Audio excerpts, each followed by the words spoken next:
You heard? You're what I mean? That boy. Are we live? We live, guys? We here? We're here? Okay, let's get started. What up? It's your boy K. Alright, listen. The thoughts and opinions expressed on the Staydownla podcast belong to me, K Stacks the P, and maybe whoever else got the nerve to pull up. This ain't for the overly sensitive, overly serious, or anybody looking to be offended on purpose. If you mad, you might want to log off now. For everybody else, welcome to the Staydownla podcast. Let's talk our shit. Excusez-moi, s'il vous plaît. What up? What up? What's that? I'm just kidding. What up? It's your boy K Stacks the P, and welcome back to another podcast episode. We are officially on episode 54 of the Staydownla podcast. Welcome one, welcome all.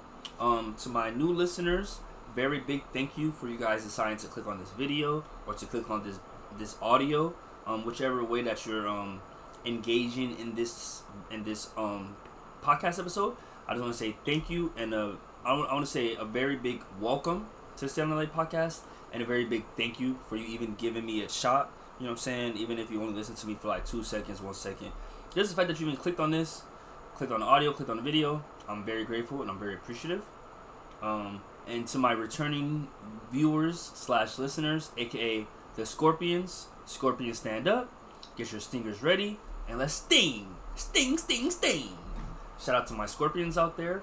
Very big shout out to you guys. Thank you guys for returning. Thank you guys for always fucking with me. Thank you guys for being the beating force behind the Staydownla podcast that keep me coming, even when I don't have no listeners, when I have no viewers. I know that if there's 2 Scorpion listeners, y'all one of them, and if there's 1 Scorpion listener, y'all them. You know me? So very big thank you guys. Very big shout out to you guys, and I'm very appreciative and very happy and very ready to be here for episode 54 of the Staydownla podcast. This is brought to you by Staydownla Network, which is a company that I started / created. Essentially, it was just a way for me to be able to have my own everything, my own platform, my own voice, and my own way to showcase my talents. And that is what Staydownla Network is. Essentially, it's about content creation, podcasting, music, athleticism, and of course streetwear, designer, clothing, just anything that you would consider being cool, fly, or my favorite word to say, player. Just assume that it is under the Staydownla Network, and within the Staydownla Network, right under that, or not right under, but within that umbrella, of course, brings you the Staydownla podcast. And if this is your first time here, as I said before, thank you. And if you're wondering what is the Staydownla podcast, it is a broadcast where I generally speak on what are the things that I went through the week that I feel like were interesting. You know what I'm saying? Essentially, it's really just a auditory diary for me to just keep myself in check and just be able to just look back after a couple years, you know what I'm saying, of this, and just see where I came from to where I've been to where I am now. You know what I'm saying? And to where I'm going. So this is just basically a form of just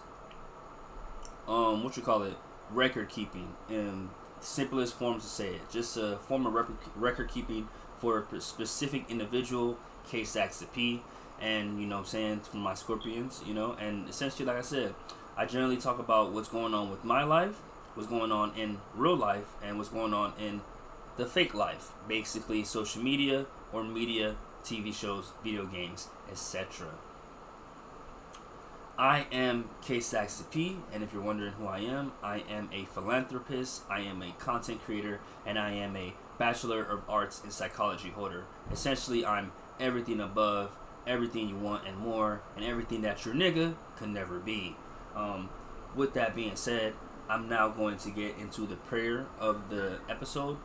Within each episode, I always like to start off every day or each episode with a prayer.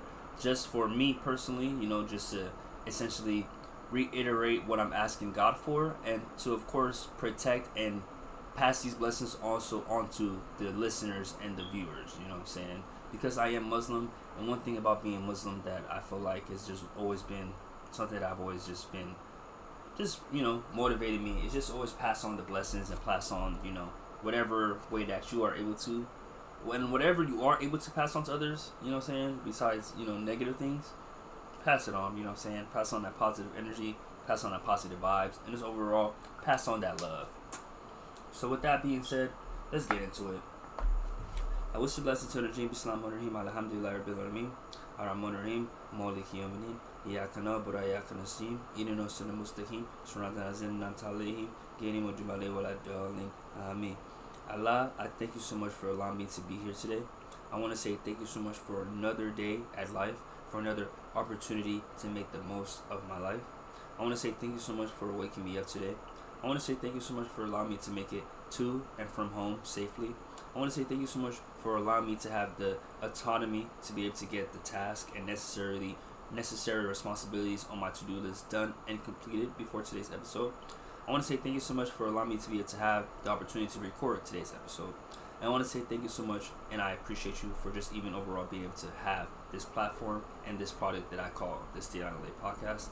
And I ask that you continue to guide me, continue to protect it, and continue to allow it to grow and foster into something that I know and will be proud of, and that I will be able to share with others positively and hopefully motivatively and inspirationally. Allah, I ask that you continue to allow my angels to watch over me, to protect me, and to guide me, for I know that I don't know it all, and I ask that whenever I do fall short, wherever I feel like I don't understand, wherever I feel like I'm lost, or wherever I feel like giving up, that you please allow them, and you, of course, to please come in, get me out of that rut, and overall just help me out to the other side, or just give me that nudge that I need to motivate myself to get whatever necessarily needs to get done. Inshallah, mashallah, I ask that you continue to ask may my angels rest in peace. Rest in peace to my grandmas. Rest in peace to Latif's mom. Rest in peace to Auntie Bosse. Rest in peace to Latif. Rest in peace to Elliot. Rest in peace to Khalila. I love and miss all of you guys, and I know that you guys are watching over me and protecting me. And I just ask that you guys continue to do so. And I ask that these blessings be shared to me, my family, everyone that I mentioned by name, everyone that I didn't mention by name, and of course the Scorpions, the viewers, and the listeners. Inshallah, mashallah, ameen. Now that we got the best part out of the way, and I will always and forever say that, because just the fact that you're able to pray, just the fact that you're able to even have anything that, just the fact that I have a voice is a blessing in itself. Because I know there's people out there that probably can't talk, can't walk, can't look, can't see, can't breathe, can't do anything that I take for granted. And in those moments that I do take it for granted, I just want that moment of prayer to just remind Allah that I don't take it for granted, and that I am grateful and I am appreciative. But now that we got the seriousness out the way, let's get to some bullshit. A bullshit? You guys know. And that's what I feel like is the best part of this podcast. We don't take ourselves too seriously. But in life, you can never take yourself too seriously, because that would just be too serious. So one thing that I want to first start off with, by putting my phone on Do Not Disturb. Because when I put my phone on Do Not Disturb, that means I'm locked in and I'm serious. You know what I'm saying? Not perturbed. No, not Siri. I'm talking about serious. You know what I'm saying? And no, I didn't mean Sirius XM. So yeah, that was just really weird. So today, guys, while I was I got a text message. So you guys know, your boy recently went through some bullshit with the police officers, right? So because of that, I basically was like I guess you could say I was in the market for Caduce, in a sense of any type of report that might have shown the situation I was in search of, And because I was in search of it, I was like basically like on public record sites and stuff like that. Government record lookers, basically anything that would have Caduce's name and that would possibly have it, I was just, in the market for it, and I was looking it up. So with that, I ended up finding this thing called, I guess, the Public Records Data US. I'm assuming this is the official site because I don't want to believe that I got finesse. It doesn't give that I got finesse.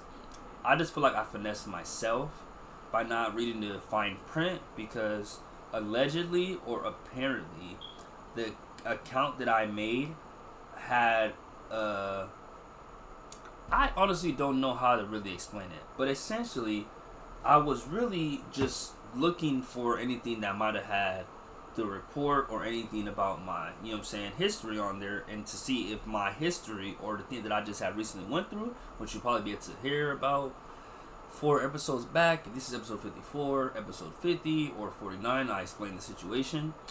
Normally I have no issue going, repeating myself, or because I always tell myself, one thing about this podcast and stuff, you have to treat each episode and each topic as if they don't know anything about you, they don't know any prior past.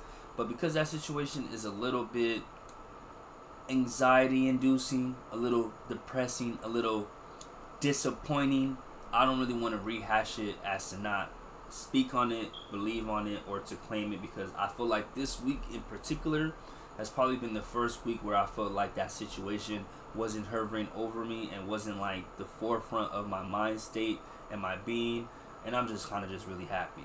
But pretty much because of that situation, I was just looking and making sure that, okay, is my record affected? Can niggas look this up if they look up Kadus Edu? Because around the time in particular, I was just getting to the job. I just started my new job. So pretty much I got a text message this morning saying that, oh, let me read the text message, saying something about, oh, that you only got a little bit of time to be able to look it up. So I was like, okay, like, what did it say? Yeah, because they closed my account after that shit. Yeah, this is weird. Because I know I did this shit today. Okay, so it's not that.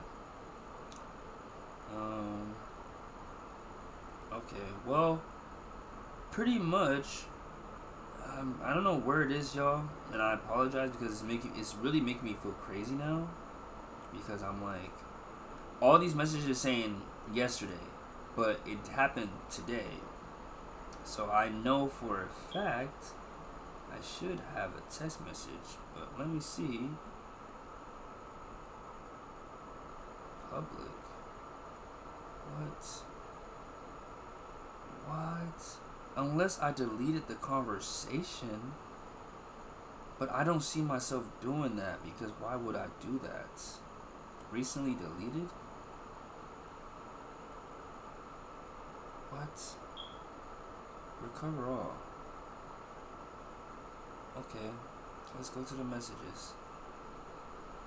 What the freak? Okay, so even though I recovered it, it's still not showing up. This is not the message. This is Body Babe. Okay. This is my nigga Honcho. Okay. This is the group chat that I'm in. Okay, it's not that. This is Baby Girl. Okay. This is Spray Ground. Okay. Did they email me? Maybe they emailed me, y'all. My bad. I apologize. I thought I had this story the right way. Let me see. Public records. Yeah, this is so crazy, because I literally had a message, bro. Unless I'm just psychic, right? And I just somehow, some way woke up to just something. Essentially, they texted me and said, hey, Kadus, your public records account, like, you only have a little bit amount of time to pretty much have access to it, to the public records. And I was like, okay. So in my head, I'm like, if I only have a certain amount of time, I'ma just, I'm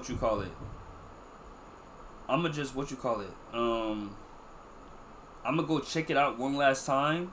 See, because I was assuming that that it would just be like a fresh one. Like, so I guess technically speaking, I was expecting a new record lookup, but I was expecting it to still be within my first payment for it. They hit me with a $30 payment today. The moment I looked that shit up, bro, them niggas fucking Them niggas charged me 30 bands. They charged me $30, bro. And I was just so confused because I was like, whoa. Why did I get $30? Yeah, see, that's what I'm saying. That's so weird. I got a message from them, but I guess not the message that I'm telling you guys. I know I did. I'm not crazy, bro. Unless I am crazy and I just didn't know I was crazy this whole time. That'll be fucking trippy. Because like I said, why did I just seek out the public records?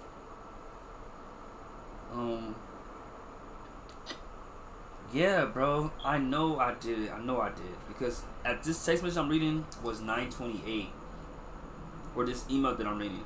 So if I got an email that I'm reading at 9:28, that means I got a message around the time this morning too. But for some reason, yeah, y'all, it's not showing up. But like I said, pretty much they reached out to me and said, hey, Caduce, your account pretty much is like the record that you looked up, you still have access to it, but it basically you only have a short window to have access to it. So because of that, I thought, okay, well, shit. Let me just see if the niggas that did what they did to me updated my record and like put it on there. They didn't put it on there. I was happy, but then I checked my bank account and I got a $30 charge, and then it was like, okay, well, hey, we'll close your account. But now I'm just so confused because now I feel crazy because I'm like, what the fuck? Like, how did I know? Like, what prompted me to go to my public records then today? If they never reached out to me, why did I go to them? There's no reason that I would just be public records or nothing. Because at 3:16, they closed my account. That's so fucking weird. And I know they texted me, bro. Public records. That's so weird. Huh. What? And they literally said, account closed. Like, they literally let me know that, hey, your account is going to be closed because you don't want to be public records. Okay, and I was like, okay, bet. That's so weird, bro. I'm checking right now my Safari. Maybe, just maybe. Yeah, okay. Yeah, I don't know why. I don't know how I fucking did it, bro. But these niggas texting me, y'all, I promise to everything, bro. These niggas reached out to me, either email or text message, and said, Caduce, you have a certain amount of time. I looked it up and I said, oh, that's weird. Let me check my shit one more time then. And then now, I can't even find the message. Now, I can't even see when they were like now, I don't have no proof that I ever had public records. But I know I did. Public records. This is like the funniest thing that I've ever been through, but whatever.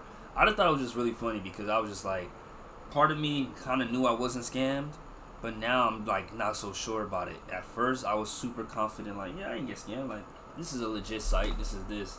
But now I'm like, I can't even find the text message where you guys told me that you guys were who y'all was. So it's like, did that happen? But that's the thing. What? No. You know what I'm saying? Because I'm like, I ain't put my credit card into no website. I ain't did nothing to where I could be like, okay, maybe. Yeah, literally, bro. This shit charged me $30. Public Records US. Shit, hey, you know what I'm saying? But essentially, we're going to start off with the weekly recap. That was a little bit from today, but we're going to go all the way back to last week, starting on Friday. So on Friday, happy and blessed Podcast Friday. Happy 1-year anniversary to the Staydownla podcast.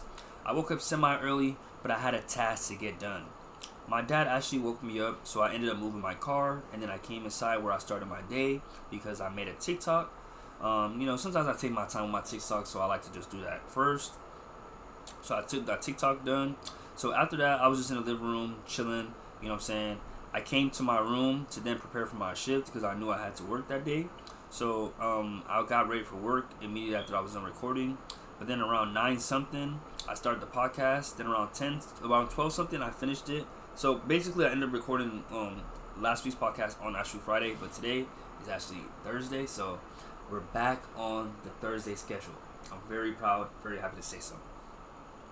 So, finished around 12 something, and then I edited the podcast real quick, and I had it exporting as I wrapped up to get ready for work. I had assumed, so, I gave you guys the summary, because I feel like I kind of figured out the best way to do it with the recap. Just give you guys a summary, and then go into the detailed about specific things that might have happened that day. So I guess let's finish the summary. So basically I edited it real quick, had it exported as I was getting ready for work. Then I got my lunch together. Around 1, I left for my closing shift. The shift goes well. I clock out and head home after I landscaped. And I get on the game with my nigga Devin before the end of my night with some ramen noodles. So basically Friday, July 10th, woke up around 8 o'clock, nice early morning open. Nice early morning wake up, I was closing that day, so I was doing it 1:30 to 10. But because I had to do the podcast, I pretty much had to get up early. Really, in reality though, I want to say, because I don't say nah, I don't think I had any workout that I had planned for that day. But just in case, normally on Fridays I try my best to ride my bike, but I guess I must have just knew I was going to just carve time for the podcast. But to be honest, I don't know, I probably was talking about the last week episode, but I did kind of like just come to this terms of, just handling what I can handle, managing what I can manage. And I seen a recent TikTok even more that was more specific about it, just like, don't dwell on what went wrong, just reset and move forward. You feel me? So that was basically like the start of that, where I was like, okay, you know what, I can't get it done on Thursday, won't get it done on Friday. So I did my TikTok, posted some workout clips, and then I did my podcast. Like I said, finished around like 12, made it to work, not early, but, on time, you feel me? And then, like I said, nothing crazy. Usually, on my work days, like, the way I'm trying to plan it, I'm trying to just make it to where, like, unless I just generally don't have no workout and I have no podcast to do, I want to just really just let it just be a day where I just focus on work, you know what I'm saying? The only reason I'm even like this today was because, I'll tell you guys when we get to Thursday, you feel me? Because I might have, low-key, I kind of have no choice but to talk about Thursday since we're at Thursday night. Might as well add it to the, to the weekly recap. But that was my Friday, July 10th. Then on Saturday, like I said, we're going to start with the recap. On Saturday, man. This Saturday was like, Saturday is the reason that I feel like I kind of know now I really got to get a grip on this, like, liquor shit or something. Not even or something, because in reality, I gotta just take accountability. I gotta get a control over my drinking, because on Saturday, man, I had so much opportunity to like really just be outside doing it up, just and it was still a good day. It was just affected by my drunkenness, just in reality, for layman's terms. So on Saturday, I was off. The plan was simple. I'm gonna, go shopping. I got a couple events I got coming up, but overall, with my new employment, I just see more opportunity to, like, basically get more fits. So I was like, oh, I'm finna go do that. You feel me? We finna do that.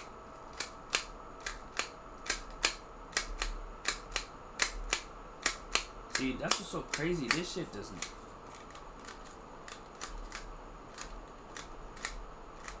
Don't work. And it sucks because I'm assuming it's supposed to go immediately the moment you do it like that. It is like 5 different faces, but none of them faces move.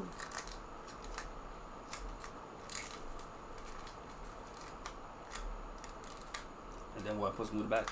Sorry, I get easily distracted sometimes when I have a toy. And I didn't even do my freaking incense. I'm just cooking so good today. I fucking forgot about the routine. But nah, on Saturday, I was like, hey, Caduce, it's been a while since you went in-person shopping. Let's go in-person shopping. And the stores that in particular really drew my attention, I said, you know what? Let's go to Zara. Let's go to H&M. You feel me? In particular, I was in the mood or in the market for some jean shorts and some graphic tees. If you know anything about me, I feel like, well, the jean shorts is new to my arsenal. Jean shorts has just been one of those things where, due to the global warming and the current climate of society, jean shorts are just in. I am very big on skinny jeans. Even more so once I lost weight. Oh, dang, that's so crazy. Fire is so amazing because I know had I let that heat stay right there, it would have gotten hot. But because I moved it, the heat left it. But this right here, so sorry to be so rude. We have the Bob Marley Fresh Cone Incense for today's episode. We're actually 2 incense left. So tomorrow, I am off tomorrow. With Allah willing, I will hit the Taj Mahal store and actually re-up on my, not only my incense, I'm going to get a different one. Can't get the same one because that'll be kind of, certain things y'all know me, I don't switch it up. But as far as stuff like this, I got to switch it up. I'm going to get a different incense. And I'm also going to get some more of my Louis Vuitton, body rub, I guess you could call it, smell good rub. That's the best way to, lamest term to call it. But nah, the plan was like, okay, I'm gonna just go shopping, nothing crazy, and then, I was also supposed to be going out that night, to just go play some pool. You guys know me, I just got a new pool stick, so that was my plan ahead of time, but the night was kind of like, whatever happens that day, happens that day. But with someone in particular, I had told them, I said, hey, yeah, we should go do pool, like literally, the pool was planned for 11 p.m. It wasn't like it was supposed to be something during the day. Like, me and this person literally, planned around it to be a late night, affair, basically, And that was the plan. The issue came in once the Terramana came in the picture. So 6:08 a.m., I got up early because I knew I'm off today. I'm not going to hit up nobody to work out. I'm going to do a solo workout. But I still want to be early and able enough to be able to, still do other stuff through the day. So I was like, you know what? Let's wake up 6 something and get ready. And it's Saturday. So, me doing this, big shout out to Holes Fit. Big shout out to Keep It 100. I didn't go to neither run club. I did my own run club. I did the Staydownla runners. Staydownla runners run club. Tap in, did my own thing. And, essentially, because I'm about to say, I decided that, hey, where has the most recent, areas that I've been running at? Because usually when I go to my run club, we go to the same spot, no issue there. But when I do my own runs, when I do my own cardio, I just like to switch it up. I like to just keep it fresh because in my head, I think to myself that, hey, it's one thing if I'm going to a club where it's like, they're probably going to be the same thing every time. But if I'm doing my own solo workouts and, I make content, I make videos about it, switch it up so at least each week, or at least, for example, if I was to post let's say, for example, I just posted, consistently a bunch of workouts. At least it won't be, okay, Cruz ran at the beach this Saturday, then he ran at the beach next Saturday, and then he ran at the beach another Saturday.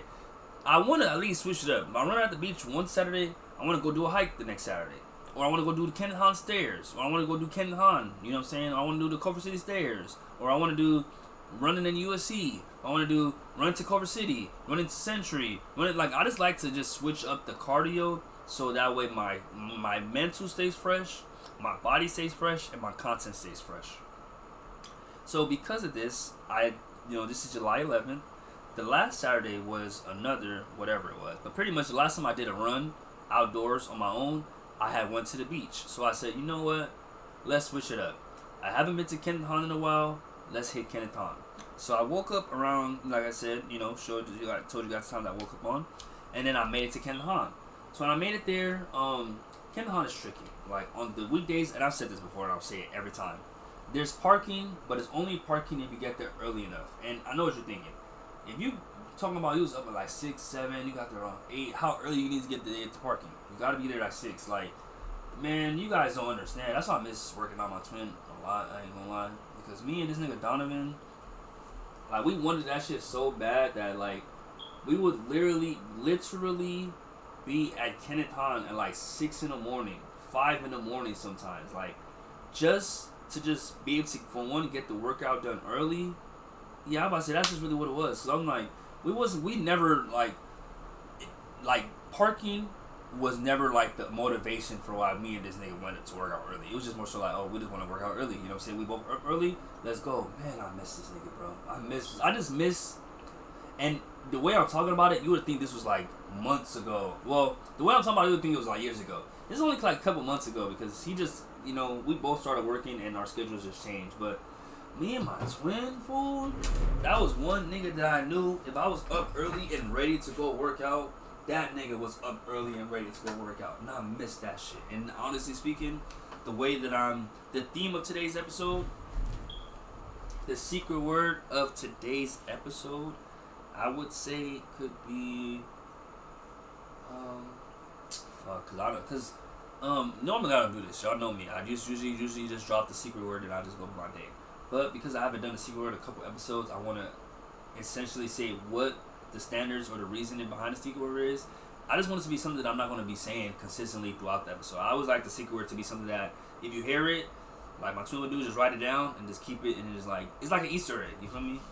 So today's secret word is sriracha. Let's write that down. Sriracha. But the theme of today's episode is basically people pleasing and pretty much doing your own thing, and overall just at the end of the day, yeah, it's really just about people pleasing and making yourself happy. You know what I'm saying? Like ensuring that you make yourself happy. But yeah, pretty much, yeah, me and my twin, bro, man, we would just always wake up early, go do this workout and stuff. So I kind of know in the back of my mind that on the weekends that Kenneth Hahn is usually packed with the parking, but I still try to do it. So I attempted to get there and I parked there, but there was no parking, so I parked up the street. Luckily got a spot there. The plan was simple, 6 miles. And I know what you're thinking, simple, 6 miles? That don't seem like a simple plan. No way, shape, or form. But essentially for me, I think of it in laps, I guess. So I just know that at the small park, because it's 2 parks, I guess Kenneth Hahn is the big park. But I just consider the path that we run the whole Kenneth Hahn. So there's a small park, and then there's a big park that's actually Kenneth Hahn. Within the small park, if you run 2 laps around its trail, that's 1 mile. So due to that, me and my nigga Donovan, we just okay, well shit, 5Ks, aka 3 miles, is our standard. So 6 laps around here will be our standard. You know what I'm saying? And for me, I'm like, if I could always do 3 laps around or 6 laps around here, I could always do anything, whatever. You know what I'm saying? So essentially, the goal was to do 3 laps or 6 laps in the small park, and then 3 laps in the big park. I guess I might have had it wrong. I don't know, because I think it might have been 4 and 4 total. But essentially, the goal was to get to 6 miles. Okay, I don't know how I forgot. Honestly speaking, because I'm doing my math right now. I'm like, how did I break it down? Because essentially, I want to say I did 6 laps in the small park and then 4 laps in the big park, aka Kenneth Hahn. But essentially, if I was to split it up 3 and 3, I guess I would do 6 there and then 3 at the big one, right? I guess so.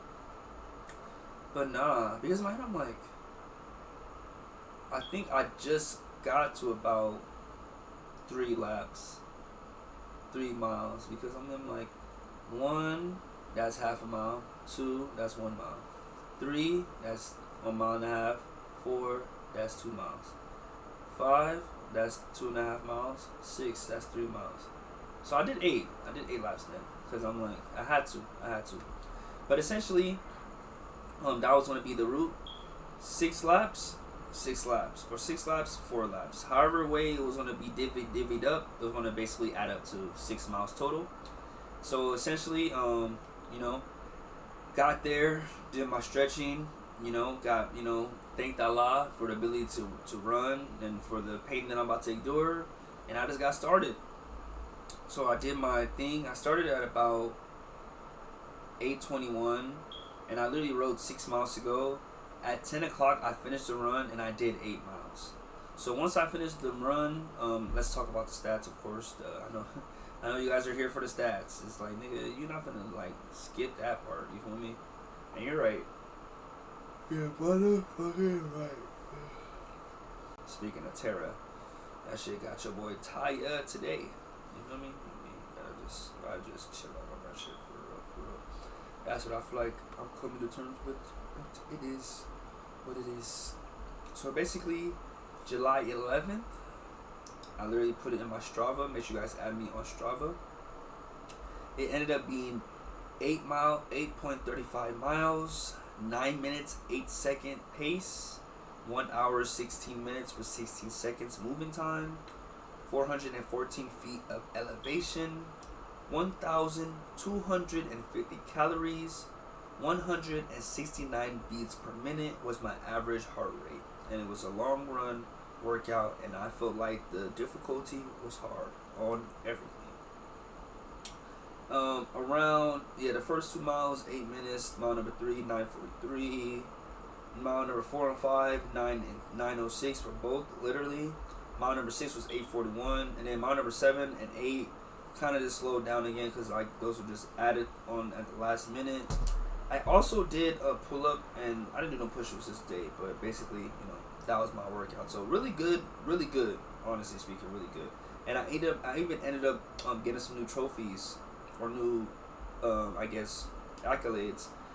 As far as my 10K, I ended up getting my second best 10K time of 2026 at 57 minutes and 8 seconds. That's a 9-minute 12 pace. I have my third fastest La Brea to Water Tower incline, which is about 0.61 miles.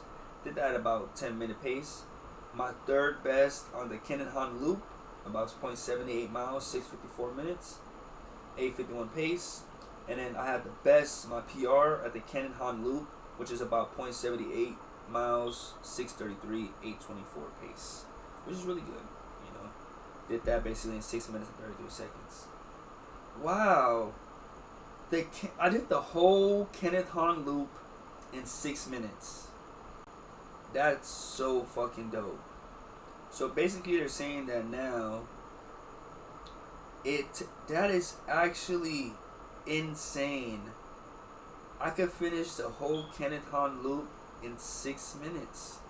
And that's about 0.8.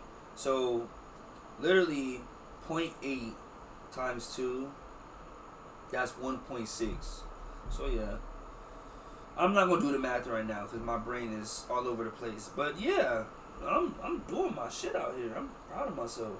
No cap, I'm really proud of myself. That's what I'm talking about, Caduce. Yeah, and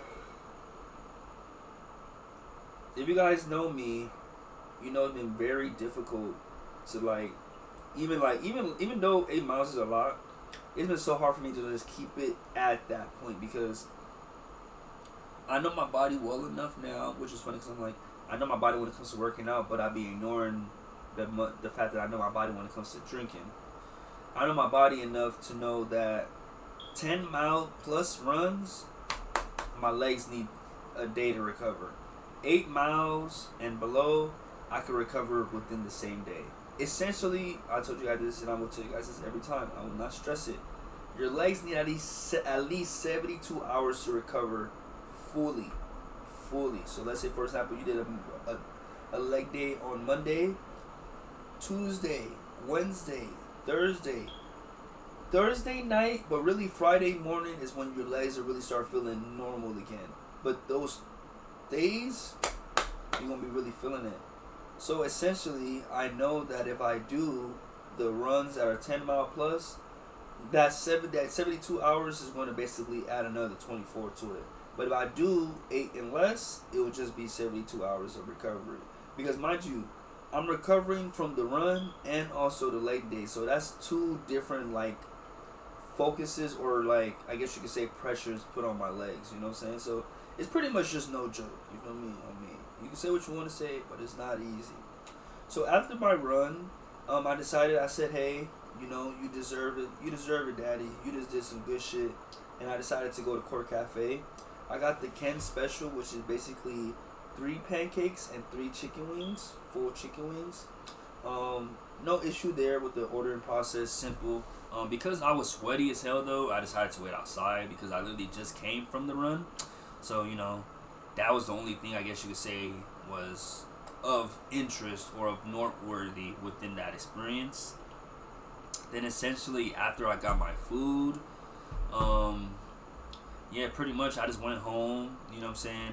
Also talked to my good sis Prudence because I think she was at the run club and I think she was just checking on me. And I felt so bad too. I feel so bad. Shout out to Prudence. I felt so bad because when she called me, I was like, you know when they say knee deep in some pussy? Like, I was knee deep in that motherfucking run, bro. When she called me, I hung up so fast. Like, I was just like, oh my god. Like, anytime I'm working out and I'm having a good workout, I just be wishing, like, I just wish that my phone, like, would tell people, Caduce is getting that money. Caduce is putting in work right now. Do not disturb.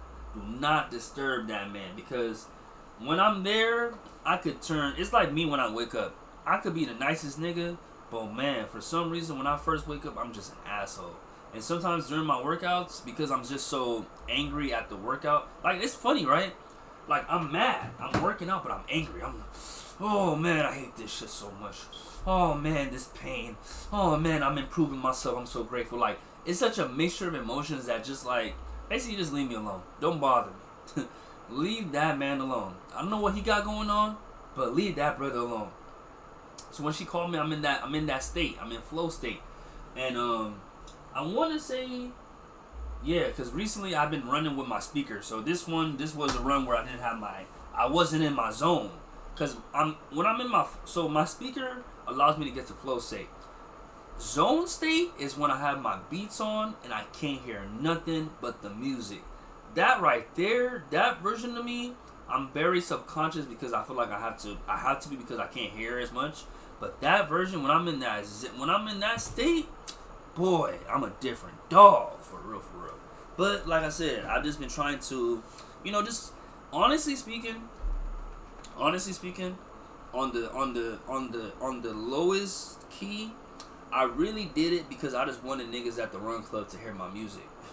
Dead homies. I just really felt like the music I was listening to was just so good, and that maybe, just maybe, these niggas are wondering what the fuck this nigga listening to. Because when I go to the run club, I be dancing. Like, we get to a stoplight, I'm turning up. I'm doing my two-step. I'm getting off. So I know, or I assume to know, that these people next to me at the run club are wondering, what is this guy listening to? And it's like, you don't have to wonder. I'll play it out loud, like, if you insist. So, literally the last 2 weeks, I've been deciding that on my runs, I'm going to take out my speaker with me. And it's low-key played a good or big role because now that I'm not listening to just straight music, I'm able to hear my breathing, I'm able to hear my pacing, and just overall, I'm just able to, like, focus on more stuff instead of just trying to drown it out and just numb myself to everything, which what I usually do with the headphones, you know what I'm saying? Because in reality, I really do, because like I'm saying, the real reason I do my headphones, like the reason I even have that zone when it comes to me being in my headphones with my beats is because of the gym. When I go to the gym a lot, I ain't gonna lie, I do not be trying to talk to people. So I usually have my music loud enough to where it's like I can still hear if somebody calls me, but it's loud enough to where I could low-key feign ignorance. Like I can feign like, oh, I didn't hear that you was talking to me. And it's loud enough to where, like I said, it just drowns out whatever everybody else got going on to where I don't get distracted. You know what I'm saying? So there's a method to my madness. There's always a method to my madness. Sometimes I don't be willing to explain it, you know what I'm saying? But we're gonna talk about it. But nah, because I was sweaty and because I was like, all that stuff, I was like, I'm gonna stay outside. But when I got there, I pretty much called Prudence back.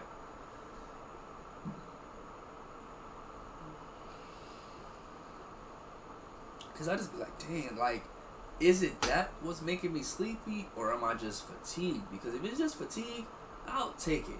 But for me, if I just know that it's because of something that's making me tired, I get annoyed because in my head I just think to myself, so I could have had more energy had I not did that. I could have been more awake had I not did that. And I just be thinking to myself, damn, like, a big part of me really wants to be able to do that thing and still be up. But the wiser part of me is just knowing that, nigga, no, you're going to have discernment. You're going to have discipline and just not do that thing if you want the other thing. You feel me? Because clearly both of those things cannot coexist. And this is not a one-off experiment. It's not a one-off experience. I've tested it many, many times. And a lot of the stories in today's weekly recap, it kind of goes along that anyway, of those theories and those experiments where I've tested it out. and the results kind of yield the same way. So it's like, it's kind of like, like I said, just overall, just are you gonna do the right thing or are you gonna do the wrong thing and then complain talking about something? Dang, I should have did the right thing. I'm gonna do the right thing. You feel me? But nah, essentially, I called her back, called my good sis back. You feel me? And we just had a nice little small chat. So big shout out to Prudence, big shout out to my Holy Spirit Run Club family. I went inside Blue's Kitchen. I'm saying Blue's Kitchen because of my nigga Michael. You know what I'm saying? Shout out to my nigga Michael. So I went to the Court Cafe. It was like I want to say 15-minute wait. Wasn't too bad. If anything, I just didn't want to get too complacent standing outside because I kind of was like, I wasn't in a rush, you know what I'm saying, for real. I mean, I wasn't in a rush, but I was like, it is what it is. Take your time. But I didn't want to end up waiting too long for my food. But I don't think I ended up waiting too long. You know what I'm saying? I got my stuff. I want to say because I got there like 10:18. On my journal, it says 10:41. I was on my way home. I probably was on my way home a little sooner, but I probably realized to type it at that time, type stuff. So, yeah, came home, demolished what I could of that food. It's one of those things where it's just I gotta just figure out the meal that I can always finish at Court Cafe, which I kind of do, but I like to switch it up because the chicken is just really good. So I like to try different things. But I think I just should just stick to the build my breakfast. You know what I'm saying? Because I can actually finish it. The pancakes are delicious. I just never finish them, bro. I just never finish them. And it makes me kind of sad. But yeah, so I ate half my food for real. Because like I said, I'm not going to sit here and lie and say I finished it. I ate half my food. And then around this time, it's like, like I said, I got home like 11. So I already kind of did a lot. But my day's still just getting started. So I pretty much started getting dressed. Had to confer with the council of Drip, which is basically my little brothers, the flyest niggas I know. So basically I conferred with my middle brother, Mashud, and I was like, hey, your brother, I'm a fly nigga. Today's shopping Saturday, and I just so happen to be shopping near, my place of work. I want to know, what do you think I should do? Should we go loud, or should we go silent and sneaky? My little brother, you know what I'm saying, like I said, real dripster, real rock star. But, when you're a rock star, sometimes you gotta prioritize safety, prioritize reputation, prioritize, recognizability, you know what I'm saying, and whether or not you even want to deal with that, you know what I'm saying, and this is one of those moments where the rock star, both of us, was like, this is not one of those times where you gotta be loud, you know what I'm saying, this is one of those times where you gotta, you know what I'm saying, you gotta take the quiet approach, you know what I mean, and he basically was like, yeah, like, hey, go low key, and I was like, you know what, say less. And the reason behind it was just, if you do work there and that is your place of work, and you might see some of your cold peoples, you don't need them seeing you like that, at least not yet, you feel me? Because one thing about me, I'm a mystery, and it's not gonna be much more mystery if I expose the mystery a little bit too early, you know what I'm saying? And I'm only about, after today, 22 days into my tenure. That's still too early for you guys to know the real me, you feel me? I need y'all to see this version of me for 90 days till y'all see, you know what I'm saying, Caduce. So y'all getting Caduce, but you're not getting Caduce Edu, Well, actually, that would be facetious of me to say. You guys are getting Caduce, but you guys are getting corporate Caduce. So because of that, Mashu was like, since they getting Caduce, don't show them case stats just yet. And I agree with them. That was a great point. So I decided to go Nike Tech, Crocs, Durag, ski mask, glasses. Let's get into the brand. Of course, on the Crocs, they killed Kenny. You know what I'm saying? I had my orange fur. You feel me? Fur. They killed Kenny edition. Crocs. You feel me? 101s. Very fly. Very, very nice. I need to wash them. But then again, who washes Crocs? I'll probably wipe them down. But yeah, I had these on the feet, on the pants, you know what I'm saying? Nike Tech bottoms on the top. White t-shirt, just in case I had to peel out the shirt. No, on the top, singlet. That was cap like that. Singlet, you know what I'm saying? And then jacket, Nike top, you feel me? Completed, you know what I'm saying? Nike Tech jacket. So basically came Nike down. Ski mask, SA company, tap in with them. Tell them in case I sent you. You get one ski mask, you get 4 for free. Love that company. Durag, Bow Wow. Shout out to my nigga Bow Wow. You know what I'm saying? because he makes do-rags with the Red. You know, said the Red Company. If you guys ever been to a beauty supply store, shout out to my black queens out there. Shout out to my black kings out there that get their hair done. You guys should know about it. Red. Shout out to my nigga Bow Wow for do-rag. And of course on the glasses. Nothing simple. Versace. Sorry, respectfully. I just had to shit on him. You know what I'm saying? Like, I know I told him I said I wasn't gonna go fly, but it's the details. I couldn't go with nothing. Fool. You know what I'm saying? So it's a 2-part series of this shopping experience. So I just so happened to also make an online order to Triple Platinum. Big shout out to Boss Man. Big shout out to Triple Platinum. You know what I'm saying? Pretty much they had a new release this last Friday that just passed. Hey, it might still be available, but that shit sells out fast. I'll try to make a rhyme, but I kind of fucked it up. You know what's so crazy? This is like so trippy. This is so fucking trippy. My shorts are purple, but if you look at them, you can't even tell. That's crazy. You know what? I don't know what commercial. There was a commercial, right, where it was for like teeth whitening, and they were like, if you put yellow on purple, it makes white. Or if you put purple on yellow, it makes white. But now I'm seeing it, I guess, right now. The yellow lights matching with or reflecting off of my purple pants is making like a mute color. Like, it's like all the color went from them. But promise you guys, look. These pants are like a bright purple. So it's like, yo, this shit making me feel like I'm colorblind. Like, if I didn't know any better, I would have thought I had on gray shorts right now. I'm so sorry, guys. Bear with your boy. But nah, big shout out to my nigga Boss Man. Big shout out to Triple Platinum. I did a order pickup I did an order for the new drop, new season drop, summer 2026 drop. You feel me? Just like every other brand, you gotta. If Louis Vuitton could say summer 2026, every brand could do that too. You feel me? And my nigga Boss Man really be putting in work behind his shirt and his clothing, so he deserves to be, I feel like, recognized like how I would recognize an LV. So he did the summer 2026 drop, and of course I had to go crazy. On it. One thing about it, for me, I'm very cheap. I'm very hard to spend. $100 might be the most I might really like be comfortable spending like all at once. It'd be hard. So I say that to say that I know sometimes I have no issue spending money with brands that I don't know, or that they did nothing for me, or that I would never even acknowledge me.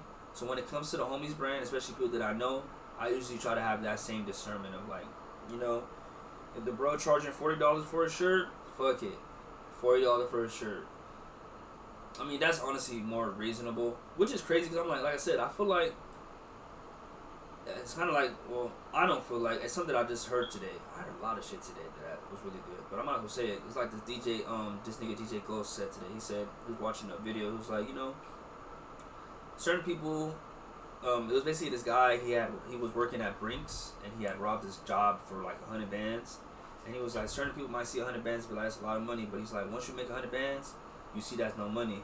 And like that mindset is something that I feel like really, really is like crazy. But you always have to check yourself with, because sometimes, like I said, you start making more money, you kind of start losing sense of reality of just like, nigga, you just spent $100 on a meal, for example. Let's just say you spent $100 on some food. Nigga, you just spent $100 on some food. That's crazy, nigga. People don't have $10 to their name. You know what I'm saying? So it's like sometimes, I just have to reiterate that, hey, while I might be saying $40 is a good price, somebody else might be like, $40 shirt, that's a lot. For me, nigga, LV, Supreme, Kasubi, I love Subi. Them niggas be having me be like, man, that shit's expensive. Because it used to be from one piece. If I'm paying $300, but I'm getting like 10 items, we could work something out. We could talk something. But I'm paying $300 and I want to get in 3 somethings. Come on, fool. In reality, that's a little bit on the better side. I'm with the brands I'm liking, and that's what I'm saying. That's how I know I need to make money. With the brands I love, I'm paying $300. I'm only leaving with a little bit of shit. I already know. I already know.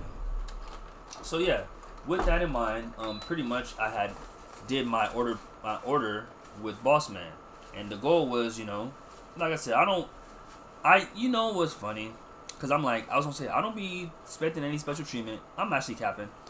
When the homies, my nigga Honcho, basically whenever any homie that I knew would make clothes, nigga, I was not getting that shit delivered. That homies. I was hitting them up and I said, hey fool, I can come pick it up. Like, where you at? What are you doing? Did you get my order? Is this piece available right now? Because I come get it. You know what I'm saying? Like, look through and see if everything that I ordered is available. Cause I'll come get it right now. Like, we don't gotta waste no time. I'll come get that shit right now. So, like I said, I used to be on that, and I guess I kind of still am on that. But due to my, I guess you could say, personal boycott of online retailers, because I told you guys Boohoo Man really fucked it up for a lot of online retailers, bro. Because I ordered from them, and it was such a seamless order process to such a nightmare delivery situation that made me just it just traumatized me basically, because I ordered from them, and within I want to say it, pretty much within that week they said it was going to be delivered. So I'm super excited because I'm like, I have all these fits I have planned out and everything, and I was just really excited to shop with the brand, because I had a jacket in my closet that was from them, and it was one of my favorite jackets, or it was turning to be one of my favorite jackets, and I was like, I like this jacket so much, let me see this brand. What brand is this, so I can see if I would fuck with them. So when I found out it was Boohoo Man, I said, oh, this is a brand that's kind of like H&M. It's affordable, and I'm like, and they make good quality jackets. I'm gonna fuck with these niggas, because for me, like I said, I'm not the most expensive or crazy expensive guy when it comes to certain things. For me, if it's a good quality shirt and it's a graphic tee, we can meet in the middle. You know what I'm saying? But with pants, I feel like, you kind of pay for what you get. So that's why I don't mind spending for the Subis, $195, because I feel like with my Kasubis, I'm probably gonna wear these for the next 3 years. No kidding. Those pants last. I just got another pair of black Subi pants. I'm talking about my first pair lasted a long time, and it was just really hard for me to buy another pair. But essentially, once Boohoo Man and I did that order, UPS or whoever USPS was delivering it, they said that they delivered it. Whole time they didn't deliver it, and they basically gave me this whole runaround process that gave me it was just so much false hope with the end result of you going to get your package. Nigga, we got your shit. We just messed up. We was just wrong in saying we delivered it. So much false hope just to end up finding out that them niggas was in there. And mind you, it wasn't December.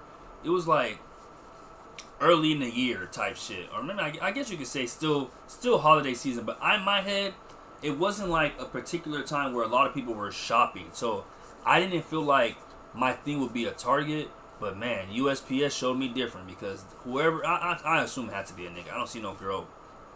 Like I said, I'm a guy, so I shopped. I bought nigga stuff. So whoever that nigga was, pretty much seen that shit, seen what it was, seen that parcel, and took that shit, stole that shit, and then came to my house or came to my route, and I don't know how. Mind you, them niggas, that's what I'm saying. They will hold you, and they will make you look stupid, because them niggas basically said, bro, the nigga said he delivered a package. He delivered a package. The only reason that I was able to argue with them was because I had the Ring camera. My Ring camera showed that at the time, let's say for example they said they delivered it at 11:30, from 10 to 12 p.m. there was no movement, there was no action, and if there was any action, it wasn't anything delivery related. So pretty much, nigga, there's no proof or any evidence showing that you delivered this package at this said time. So when I seen that and I was presenting that to them, that's when they probably was like, okay, look, alright, someone might have actually took your shit then. At first they were like, nigga, no, do a claim. We're gonna get back to you in a week. We're gonna check our shit. We're gonna dot our I's, cross our T's, and we're gonna basically get back to you with your package. And within this week or within next week, we gonna get your stuff. Pretty much saying, nigga, we just did an accident. It was just a system error. We got it though. So I waited, and I followed up with them. And mind you, if you guys know me, that's what I'm saying. I could really be a fucking dickhead. I could really be an asshole. I could really be mean. But I know because I've worked in corporate America, I have a job, and of course I have a brain. It doesn't get you very far sometimes. You know what I'm saying? Sometimes being an asshole, hey, it's just last resort. You just gotta do what you gotta do. But I know sometimes it's just best to just cooperate. In this situation, I felt like the best thing that I could do was not be difficult, not be an asshole, basically. Because I'm like, you know, it's like the DMV. I'm like, this is a government official. This is a government place. This is a government funded place. These niggas, I need them more than they need me. So like, they could really be mean. So I'm like, anytime I just think to myself like, nah, don't give them a hard time. But in my head, I'm like, nigga, this is textbook, nigga, robbery. This is textbook, nigga. I stole that shit. This is textbook. I said I delivered it, but I never delivered it, head ass. So in my head, I'm like, I kind of already know that someone probably stole this shit. Why won't you guys just tell me that? Like, why do you guys keep telling me that my shit is on the way still? That like, nah, like, it can still be delivered when we kind of already know, and y'all know in particular, that nigga, my shit got stole. And it wasn't until I called USPS, because at first I'm going up in person to the nearest USPS. Because in my head, I'm like, if there's anybody that's going to deliver, it's going to be the location nearest to me. I'm going up to there, and like I said, once I went there twice, and old girl basically told me the first time, she was like, oh yeah, we're going to check. I'm going to have them check back for you, and you basically come back in 2 days. Once I came back to 2 days, and she basically was like, let me look for a follow-up, I knew there was cap. Because when I left that day, she pretty much told me that, nigga, on the next route, on the next delivery, it's going to be delivered. So I'm like, why'd you talk with so much absolute, like you just knew that shit was here? But it wasn't. And me and you both knew, girl. You knew that shit was stolen. But I don't know why. Like I said, I don't know if she felt like just being a dickhead to me. Like, we got to make this nigga come back or what. But essentially, I ended up coming back. Didn't get my package. Ended up calling the USPS. And that's when... And then on top of that too, right? Not only am I getting this difficult-ass runaround from USPS, because they, on their end... I guess because they said they delivered it, it's hard to argue against the fact that they delivered it. Now, because USPS said they delivered it, Boohoo Man is now arguing against me. Now Boohoo Man is now basically getting at me, talking about some, well, they said they delivered it. You sure it wasn't just here? You sure you ain't just misplaced it? You sure you ain't just forget where it's at? Now I'm getting hot. I called up USPS one time. I'm at work. I called them people up.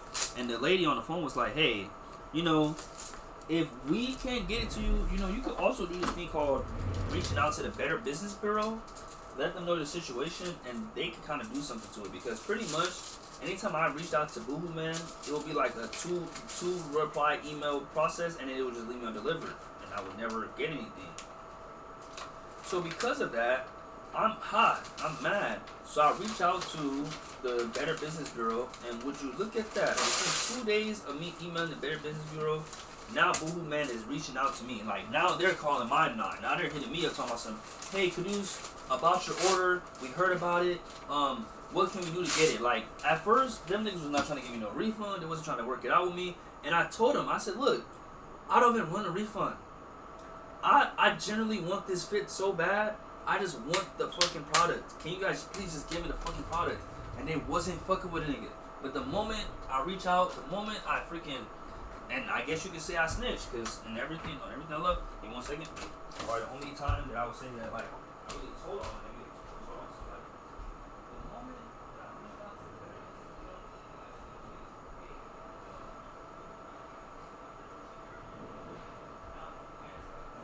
Bureau, bro, why you wouldn't just say that, bro? Like, why you didn't say you didn't get your order? No, we literally got you, bro. And them niggas, like, expedited, like, overly shipped my order so fast, bro. I'm surprised they didn't give me a free fit, a free something, you know. But I say all that to say that was my last horror story or last time shopping online. So due to that, I've just been really scarred, and like mentally, my brain just does a good job at like keeping me safe. So like I didn't even realize that I was avoiding shopping online, but my brain was doing it for me because I kept thinking back to that time every time I think of shopping online, to the point where when I was getting back to Boss Man, I didn't even think to myself, like, hold on, I know this nigga in real life. I could low-key get this shit earlier than everybody. I was so ready to wait for the shit to be delivered. Like, I was checking the shop app and everything. But once I realized, or not once I realized, Boss Man being the real homie that he is, he was like, you know, K-Stack's like, he literally asked me, he was like, do you want to wait for it to get delivered, or do you want to just come and pick it up? And I was like, shit, if I could pick it up, I would love to come pick it up on everything. So essentially, he pretty much was like, yeah, nigga, like, let me just hit up my, you know, the people that makes it and shit, and I'm gonna get it to you. So this Saturday, he pretty much was like, it'll be ready. So after I had finished my run, I had finished my food, and I got dressed, you know, like I told you guys, Nike takedown, low key fit, looking like a straight robber. I pretty much pull up on my nigga Boss Man to get my new pickup of triple platinum clothes. You feel me? And I have shopped with him before. I want to say my first piece from Boss Man was the Rucci collab, where he pretty much made a shirt for Don't Drop the Bone, or Don't Knock the Bone, my nigga Rucci's album and stuff. And yeah, made it like a really, really cool jacket. Yeah, I just made a really cool piece, and I got the jacket version. You know, it was a shirt and a jacket.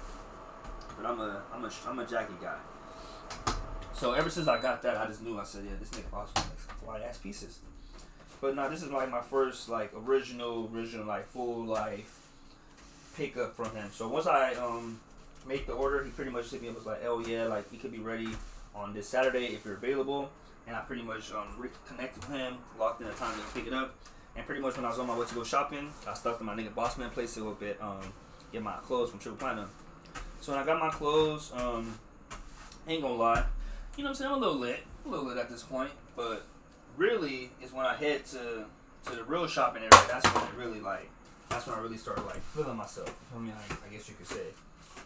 So I get to the shopping area. Honestly speaking, I'm saying all this like I did the most. I honestly was, at this point in the story, I was pretty coherent, and I was pretty like I was so self-conscious because, like I said, like my fit was already kind of like crazy. Like my fit was fine. It was just the ski mask was a bit much.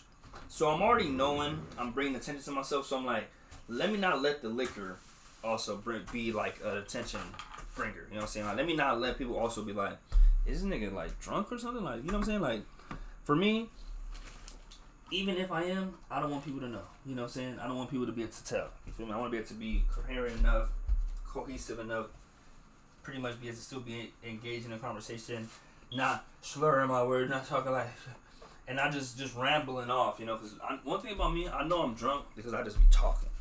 I be talking, and I could like, even though I be cooking, I just be talking just to talk sometimes, you know what I'm saying? So that's why for me, I be like, yeah, I be knowing when I need to chill. But nah, so because of that, like I said, at this point in the story, I'm still chilling. You know, I'm just shopping. I go to Zara. I go crazy in Zara. I ain't gonna lie. Get like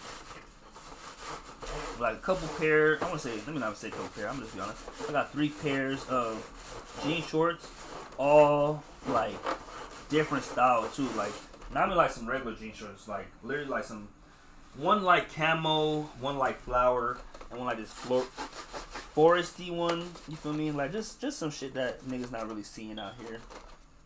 And then I get that, and then I go right next door. Gotta go to H&M, do some shopping there. Pretty much go crazy in H&M, top crazy, because I'm like, you know what? It doesn't make sense. I mean, like I said, I gotta, you know, it's all about quality. One thing about it, you know, like I said, I've been experiencing Zara a little bit now recently. I know Zara's quality of pants is better than, you know, H&M, respectfully.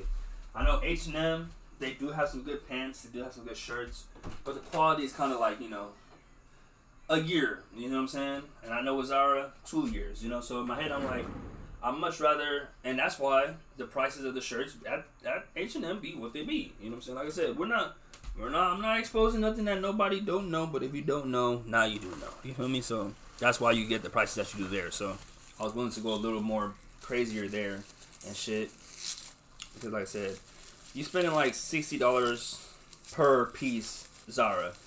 H&M, you could probably get something like $9.99. You feel me? And it's gonna be good quality. You feel me?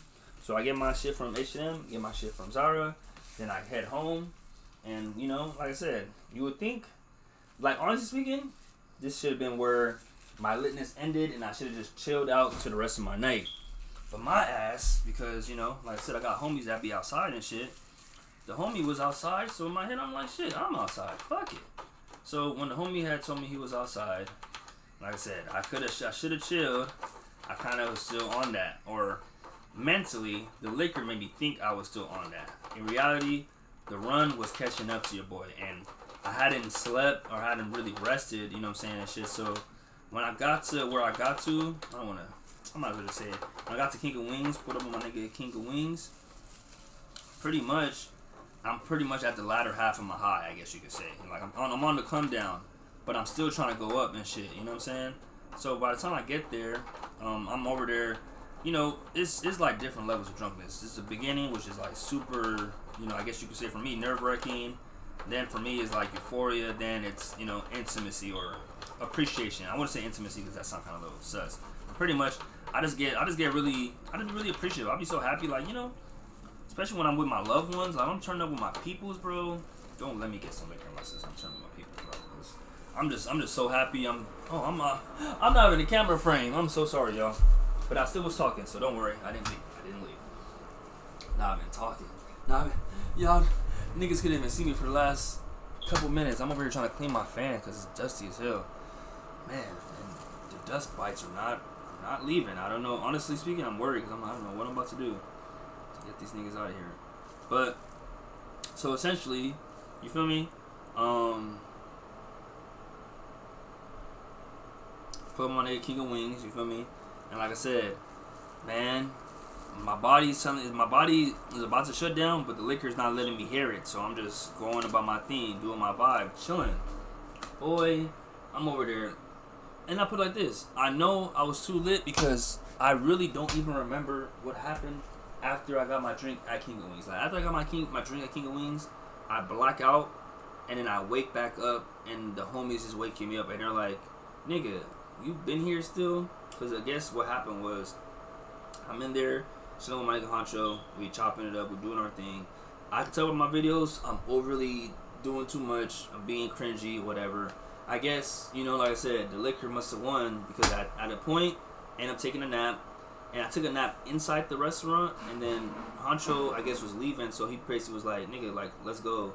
And I ended up, like, I thought I had enough energy to go. Or I must have told him, like, I got you. I went to my car. And I went straight to sleep. Because like I said, your boy, knowing what I know now after my experience, I'm not taking that risk no more. So I'm guessing my body must have been like, yeah, with the 8 mile run and all this drinking you've been doing, let's take a break. And I end up taking like a little, I ain't gonna lie, 6-hour break. That's how I know it was some good ass sleep though, and that's how I know I needed it. Because one thing about me, my naps could range from 5 minutes to 10 hours. Like, it could be exactly, my naps could be a nap or it could be a rest, you know what I'm saying? But it could still be a nap, you feel me? Because I might still be tired, you feel me? Like, unless I take that 10-hour nap on my bed, it's not really a sleep. Like, if I take that 10-hour nap in my car, in the seat, at school, at work, it's a nap. I'm calling that shit a nap. But yeah, essentially I wake up and, like I said, your boy still got to go somewhere. Boy, I was not in the right state of mind to go. So pretty much, it's time for me to start getting ready for my thing, for my event. You know what I'm saying? I'm supposed to go be picking up somebody. And man, I ain't gonna lie, the lights, the music's getting quicker, the money's getting faster. Money talk was much louder now, and I can't see through the night. I couldn't see through the night, and my mom was like, "Okay, like, Kadush, you just went through something, like, over this shit. Bring your ass home, nigga." So I was like, you know what? You're motherfucking right. At the time, that just seemed like, in reality, it was the right choice, but the reward wasn't worth the risk, pretty much. You know what I'm saying? But the issue was, I was basically flaking on somebody and disappointing them, so that wasn't worth it either. You know what I'm saying? So it was one of those things of like, be alive, or, you know what I'm saying, be alive and hurt someone's feelings, or make someone happy but then be done for. You know what I'm saying? And honestly speaking, like I said, it was, even though it was later in the night, I made the right decision. You feel me? But essentially, I just kind of just go home. You feel me? I mean, and I give myself a 5 out of 10 that day. And most of the time, my day every day is at least 10 out of 10 and up. But I had to take points for myself because of my behavior, and it's so funny because I was so done for. The homegirl was over there talking about something about autism. I guess I fucking told her I had autism. So that's low-key been like the inside joke between me and the homies. Is like, this nigga Stack said he got autism. I do not have autism, guys. I don't know why. I guess I was trying to flirt, trying to just be, because in the concept of the conversation, she had mentioned someone that she knows. I'm not gonna speak because, like I said, I don't want to expose it. Someone that she knows and her family has it, and I guess me and her must have been talking. And I feel like, based on my caduce brain, I must have been trying to be relatable to her and said something like, "Oh, I don't have it, but I did it." But I think I misspoke. Like I said, I'm just assuming because at the end of the day, she said I said it and the homie said I said it, so it's like 2 against 1. But in my head, I'm like, nigga, I just told you guys. Nigga, Huncho, I told Huncho, we fucking argued about it. I said, nigga, Huncho, I just told you I'm drunk. I was drunk that day. Nigga, if I said I fucking was a president, nigga, you know I'm not the president. So there might have been a lot of things I said that day that I didn't mean. But I feel like that was definitely one of them. And one of those things I don't want to play with, especially because there was a time, recently, very recent time in my life where I was going to be working with kids with autism. So naturally, I don't want to play with them or like even joke about that because that is no joke. But nah, essentially, that's why I had to give myself minus points because I was like, that's lit shit to do. Like overall, even I had to give myself minus points for even falling asleep in the car. Like granted, that's always my go-to or what I told myself to do. Like if you're too dumb for abuse, just sleep in your car. But it's just between me and the homies, it's just been an inside joke of just like, nigga, why are you even getting this done for in the first place? Where you need to sleep in your car. But I think the real thing is, which like I said, I'm working out now, I'm learning my body. I just can't take pause. I just can't handle that much. Like even if it's a little bit, it's going to hit me a lot. You know what I'm saying? Because I'm just so healthier now. So like something like that. Because in reality, what it is, not that I'm necessarily, like, because like I said, for me, I'm like, the more litter I get, the more sleepier and tired I get. But it makes sense because it's alcohol. But I know that don't happen for everybody. Because like I said, there's people that be drinking all day and they just still going. For me, like I said, I drink all day. I can just drink at the start of the day. I'm taking a nap. I need at least a 4-hour nap. Drinking in the middle of the day. I'm taking a 4-hour nap. Drinking at the end of the day. I'm taking, man. Like, bro. And that's what I'm saying. Like, and it's, like I said, the order that I got is like it cuts back even more, like the amount of time that I have to be able to like be conscious, to be that lit and conscious is like it's this. So it's like I feel like the real thing is cutting down on the amount and just being okay with that. Because I think I try to do is I try to like feel it, you know what I'm saying? But by the time I feel it, I got so much more that's on the way that nigga, by the time the rest of it hit, the feeling that you was trying to achieve, you already achieved it. Like you should have waited. You know what I'm saying? Like I should have waited. I probably think that I gotta time myself and see how I'm feeling between each time during the shot. But sometimes I think the issue is, not even that sometimes, the real thing is when I'm in these states of like, drinking, it's the pregame. So it's like, nigga, if you pregame, you're not about to drink and then wait 30 minutes. You know what I'm saying? Like that's what, like, even this Sunday, I was already telling myself, I said, when I go out this Sunday, you're gonna have to babysit.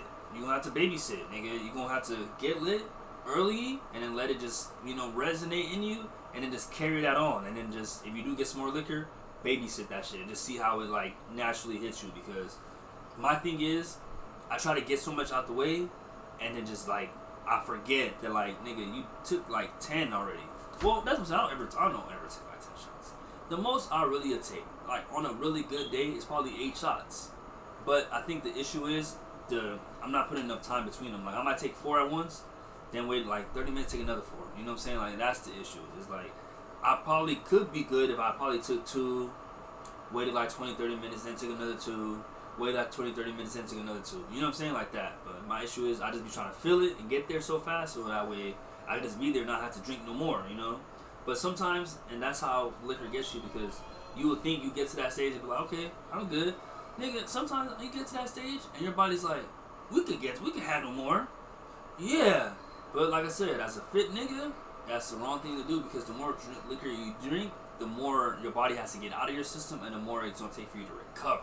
Which I'm trying to learn the right balance of recovery time and drink time to where I can still have a good time to where I'm not regretting the next day. Because like I said, now that I have a job now, my night outs have to be more calculated because it might be a night out where I go out and I gotta go to the gym tomorrow. It might be a night out where I go out and I gotta go to work tomorrow, which is kind of what happened here. Because as I'm telling you guys, that Saturday was a bad Saturday because on me, I woke up on it was a good Saturday, but just bad choices. Because that fucking bad choices affected my Sunday because I was supposed to work. Put it like this. Boo boo. Boo boo. I'm the smartest bear in the whole forest. I'm the smartest bear in the jungle. You know what I mean? Boo boo. I'll put it like this, y'all. Oh, I forgot to get Wednesday. I'll put it like this. I woke up and I freaking hated everything. For like the first half of my day, I was basically just a sloth. I wasn't able to really function or really handle anything. Couldn't do no TikTok. I couldn't even focus on just even doing my affirmations. But I knew I had one thing to go to. I had to go to work. So I ended up opening that day, bro. I had a 10:30 to 7. An easy shift. It's Sunday. It's not going to be too bad. But, bro, when I say I was throwing up at the house, I'm throwing up at work, I just couldn't make it. 3 hours or 4 hours into my shift, I'm looking at my nigga. I said, hey gang. And like I said, I threw up. Once I threw up at work, I said, yeah, I ain't gonna lie. That's a bit much, fool. That's a bit much. And like I said, I'm thinking, because it's not my first time I've ever been this fucked up and went to work, but I'm thinking I'm gonna, feel it sooner or later. It just wasn't cooperating, and it was just one of those things where, like, at that stage in time, I thought I was KO. So I pretty much hit on my mans, my boss. I'm so grateful because, man, I don't want this to reflect me, and that's why, like I said, I feel like that's why for me it was like a wake up call, because I'm like, you already had the situation with the policia. That should have been enough for you, but like I said, I feel like, hey, I'm a fucking adult, bro. I have the right to turn them. I have the right to enjoy myself. I'm being responsible. If it affects my responsibilities, that's when I'm like, okay, yeah, because you gotta chill. But that's what it was. It was no issue on Saturday. I was off. Like I said, I was safe with my driving. Didn't let it affect that, and I wasn't, like I said, I was drinking once I got to the location. I wasn't drinking and driving. I was drinking once I was done.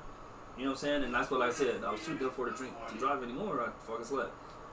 I'm doing it right, but I'm doing too much because it's affecting me the next day. Because like I said, stomach ache, so bad, bro. I'm throwing up at work, and I'm like, yeah, I gotta go. And so I went. Pretty much let my coworker know I can't make it through the shift, and I really wanted to, because in my head I feel like when I leave work early, or I call off early, or I call out work, I can't start my day until I basically made it to that time that I would have been off work. Because part of me just feels like if you had enough energy outside of work, you could have energy in work. But then I think to myself again, the job I have is very mentally straining, so I gotta give myself grace for the fact that it's like, nigga, no, when you're at work, you're like Satoru Gojo. You have the infinite eyes on all the time. Like you're using so much cursed energy, and you're healing yourself that you might not notice it. But by the time you turn off your cursed energy and you're letting yourself rest, like it's like Itachi with the Sharingan. My Sharingan is on 24/7. That I don't realize that that if I let it off, that if I turn it off, my body's gonna just fall down on me, because it's like, nigga, that's a lot of strain on me. So that's why after work, when I turn off my Sharingan and I turn off my 6 eyes, my body be kind of like reeling from it, because it's like, oh, I'm resting now, you know what I'm saying, it's relaxing now and shit. So pretty much after that, you know what I'm saying, like, I'm thinking I could do that, but not realizing that my 6 eyes, I couldn't activate, basically. I couldn't turn on my Sharingan, I couldn't activate my 6 eyes. So to me, I'm like, I can't even turn on my Sharingan, I'm worthless here, respectfully. I'm like, there's no point in me being here. But in my head, I'm like, I'm new to this job, I haven't, like I said, I've told you, I haven't done my 90 days. I can't show these niggas inside of me. I can't show these niggas that I get lit. I can't even, these niggas they can't even know I drink right now. You know what I'm saying? It's still too early for that. That's how I'm thinking. So in my head, I'm like, fuck, bro. I don't want this niggas to like start looking at me different. You know what I'm saying? But, they didn't give me no hard time. They didn't say nothing petty. Pretty much was like, no, if you're not feeling good, get up out of here. So I left, let my coworker know, and like I said, because I wasn't a closer, it was even more better, because it wasn't like I was supposed to be the last person there, So I left, let my coworker know, went home, And then for literally like the next 3 hours, I kind of was just like sleeping. And then because of the fact that I flaked on old girl, she had, you know, essentially she wasn't fucking with your boy. You know, pretty much I was like this close from getting cut off, you know, again, which is so crazy because, hey, you guys been knowing me. My streak, I'm on a hot streak for losing them. So let's just say I wasn't in a position where I was like ready to just let this one go like that, especially because I felt like I was doing it right. It was just a lapse of judgment on my end because, like I said, I chose to be more responsible than to be lit, you know. But essentially, yeah, she wasn't responding. She wasn't responding to your boy, and I kind of was like, you know, like with my bestie, I said, you know, even if I feel like this person won't respond, even if I know this person won't respond, because I know the type of nigga I am, I'm a passionate nigga and I'm a caring nigga. I feel like a lot of times I'll be losing people because I let them see the side of me that doesn't care anymore, or the version of me that doesn't give a fuck anymore. And because of that, sometimes, because like I said, I feel like as a person that's always willing to reach out, when I feel like with people, when they see that the person that's willing to reach out doesn't want to reach out, that gives them even more excuse to be like, well shit, if they don't want to do it, I'm not going to do it. But for the person that reaches out, low key is like you can't even say, oh, if they don't want to reach out, I'm not going to reach out. Because like, nigga, you know dang well, if you was to leave it up to them, they would never reach out anyway. So because of that, and I know that, and I know, as much as I fucking hate it, as much as I fucking don't like that shit, as much as I fucking wish that people would appreciate me and like not want to lose me as much as I want to lose them, I still be trying. And I fucking reached out and I was like, you know what?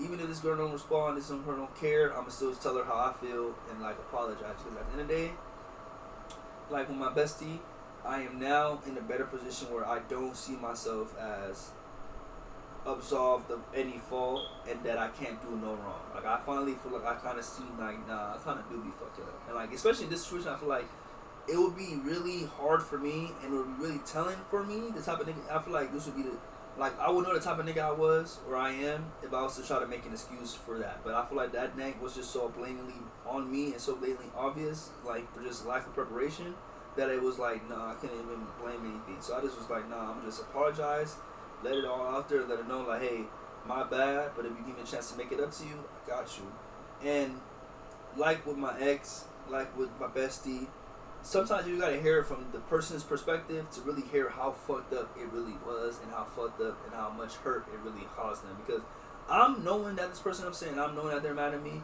but till she said it to me, it didn't resonate with me. Because, you know, hey, God willing, you know, like I said, God was on my side. She pretty much reaches out to me and like calls me up, and it's so funny because literally, I remember like it was yesterday. I mean, it wasn't that long ago, but I remember like it was yesterday. I woke up from my nap because, like I said, my stomach was done for. I left work to the point where I left work early. I'm fucked up. I'm over there like, I just woke up real quick. I checked my phone. I seen I had a missed call from her from 36 minutes ago. Called her up, and she's like, wow, like how could you? And like, I guess unbeknownst to me, you know, like I said, being just like I said, just drunk Stacks took control or took the wheel, I guess, because I ended up talking to her on the phone. And I guess at one point I basically was telling her like, yeah, like my bad, I'm just too done for. And like usually, cause I don't ever tell people I'm drunk. I always say I'm done for. Like usually, if I'm Caduceus ever too faded, you will never hear me say, well, unless I'm faded off the landscape. If I'm faded, then I say faded. But if I'm like done for, I usually say done for. Like if I'm drunk, I say done for. You know, if I'm on the gerbs, I'm saying I'm busting. So I'm telling her I'm done for. I guess she didn't understand. You know, she didn't know the translation. But for her, she's like, nigga, I've been waiting all day. Make your way over here, nigga. Make your way to me. And that's basically what she was saying. That like, nigga, I thought she was coming, but like, no, nigga, like, you didn't come, and I was prepared, and I was ready. And my feelings are hurt, and I take one step further. I done talked to group chat about you. I was like, hey, I can take everything you just said, but once you told me you done talked to group chat about me, that's when I was hurt, man. That's when I knew the situation was getting worse. Because essentially she told me that the only reason me and her were even talking right now was because of her. Which is another reason why I feel like niggas, as my niggas out there, get you older girl, for sure, or at least get you one that's more mature, for sure. Because hey, I put it like this: we know, as men, women's friends are very powerful. But man, that shit showed me that day.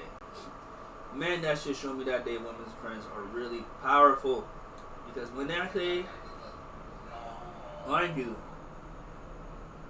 everything up until that point, I feel like I've been showing that nigga, I'm that nigga. You know what I'm saying? But that lapse in that moment of falter, they was not fucking with your boy, nigga. They was like, fuck that nigga, basically. They was like, nigga, block that nigga. Like, and it wasn't on some like block him and then, you know, talk to him later. It was like cut me off type shit. Like that situation to them was cut off worthy. Like drop that nigga, like stop fucking with that nigga worthy. And in my head I'm like, but then it made me think to myself. I started thinking. Then I started thinking harder. Then I started thinking even more harder. What if this was what I've been going through this whole time? What if all the situations that I thought wasn't that serious, wasn't cut off worthy, was cut off worthy to these girls? What if this whole time these women was confirmed with their friends and they was getting all these opinions, and these opinions was basically telling them that this nigga could do because of this action that he took, don't fuck with him. And because they might have not been, you know, might have not had enough, no offense, personal voice in their head to be like, I'm gonna ultimately make their choice. They let their friends dictate what they chose, and I think those friends basically said, yeah, like, be cool off that nigga, and they was like, I'm cool off that nigga. But ultimately, deep down, because like I said, they always end up either watching my story, following me back, or we just end up talking. It just be showing me that ultimately, deep down, in the deepest part of their coochie, in the deepest part of their pussy, these girls be knowing I'm a cool nigga. I won't even say I'm the best nigga. I won't even say I'm a good guy. I won't even say I'm a nice guy. I'm a cool nigga. These girls be knowing I'm a cool nigga at the end of the day. I just got my ways. So it's like, you gonna deal with the nigga that got his ways, or you gonna deal with the ain't shit nigga? Most of the time they wanna deal with me, but the ain't shit nigga be fun sometimes. And like I said, the ain't shit nigga, at least you know he ain't shit. I feel like old girl kind of said it the best way. She's like, you know, you the worst kind. You like the good guy. You the one that nobody expects. You're the quiet one. So when you fuck up, it's like, damn. And that's why I feel like for me it made more sense why I feel like when girls be like, when it's be like, oh, they don't want to choose a quiet nigga in the group, I see why. Because it's like, he's quiet, but it's like his quietness might be fierce. Like, he might fuck you over and you might not be able to see it because of how he presents himself. So when I heard that, I was just like, yeah, I gotta think a little more deeper. Like, I thought I was thinking deep of like how my actions affect others, but I really gotta really take it deeper into how my actions affect others. But nah, yeah, it was just a nice conversation. Pretty much how she let me know, like, yeah, the group chat ain't fucking with me, and like pretty much that she was fucking with me, and she was like, yeah, like, I fuck with him, so I'm still gonna go do my own thing. Pretty much between me and y'all, she went against her wishes. In reality, she didn't even tell him that we linked up that day. Maybe she probably told him now, but at that time I was like, did you let them know that you with me right now? She said no, and that let me know everything I need to know. Like, yeah, like, if she was to tell her she was with me, they would tell her they would have been on her head. Then I'm like, girl, they probably wouldn't call her dumb because she's very intelligent, but they probably would have been on her head. Is what that let me know. And I was just like, damn, you get real in these streets, bro. You get, like I said, for me, I told you guys, it's been a dry 2 years, very, very dry, and I just kept. It was two things for me. I kept thinking to myself, man, it must be the money. And two, I was like, you know, maybe I'm just not I'm not on the right frequency with these girls. So I changed my frequency and I changed my mindset around money with women. And I feel like that's when I started seeing, started getting results. So I'm like, let me not fall back into my bad patterns and bad behavior, because I'm like, at least, or even if I do, I feel like now the dryness won't be that long, because I know now I can recognize what I did wrong and I can improve on it and come back better. But nah, essentially, like I said, after that,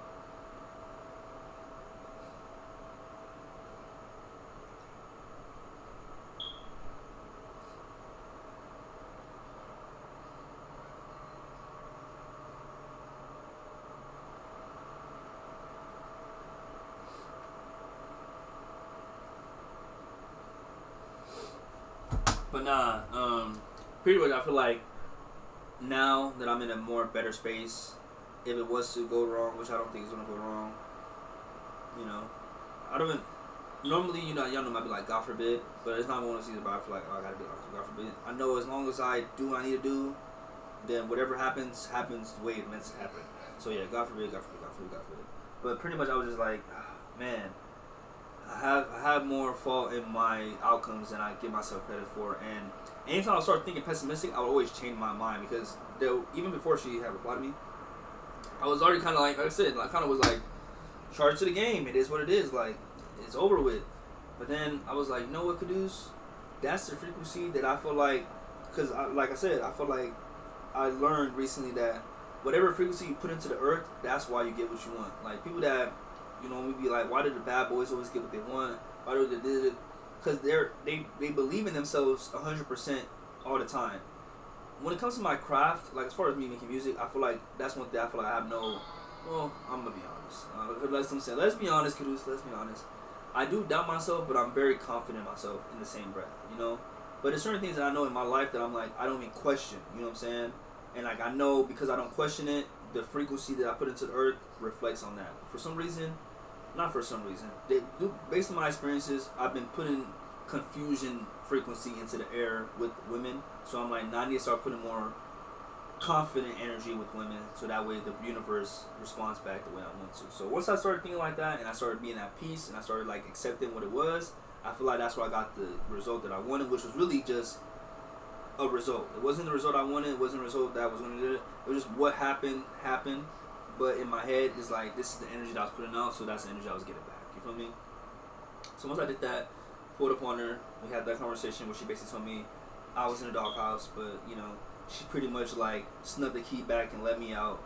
We went to go play some LD Billards, you know what I'm saying? Shout out to LD Billards, you know what I'm saying? I loved it for me because she really wasn't, respectfully, you know, you gotta get you somebody that's just there to be there for you. She wasn't going too crazy on it. She let me just do my thing. So alright, I was happy. You feel me? And then after we went to this place called Grand Central Market.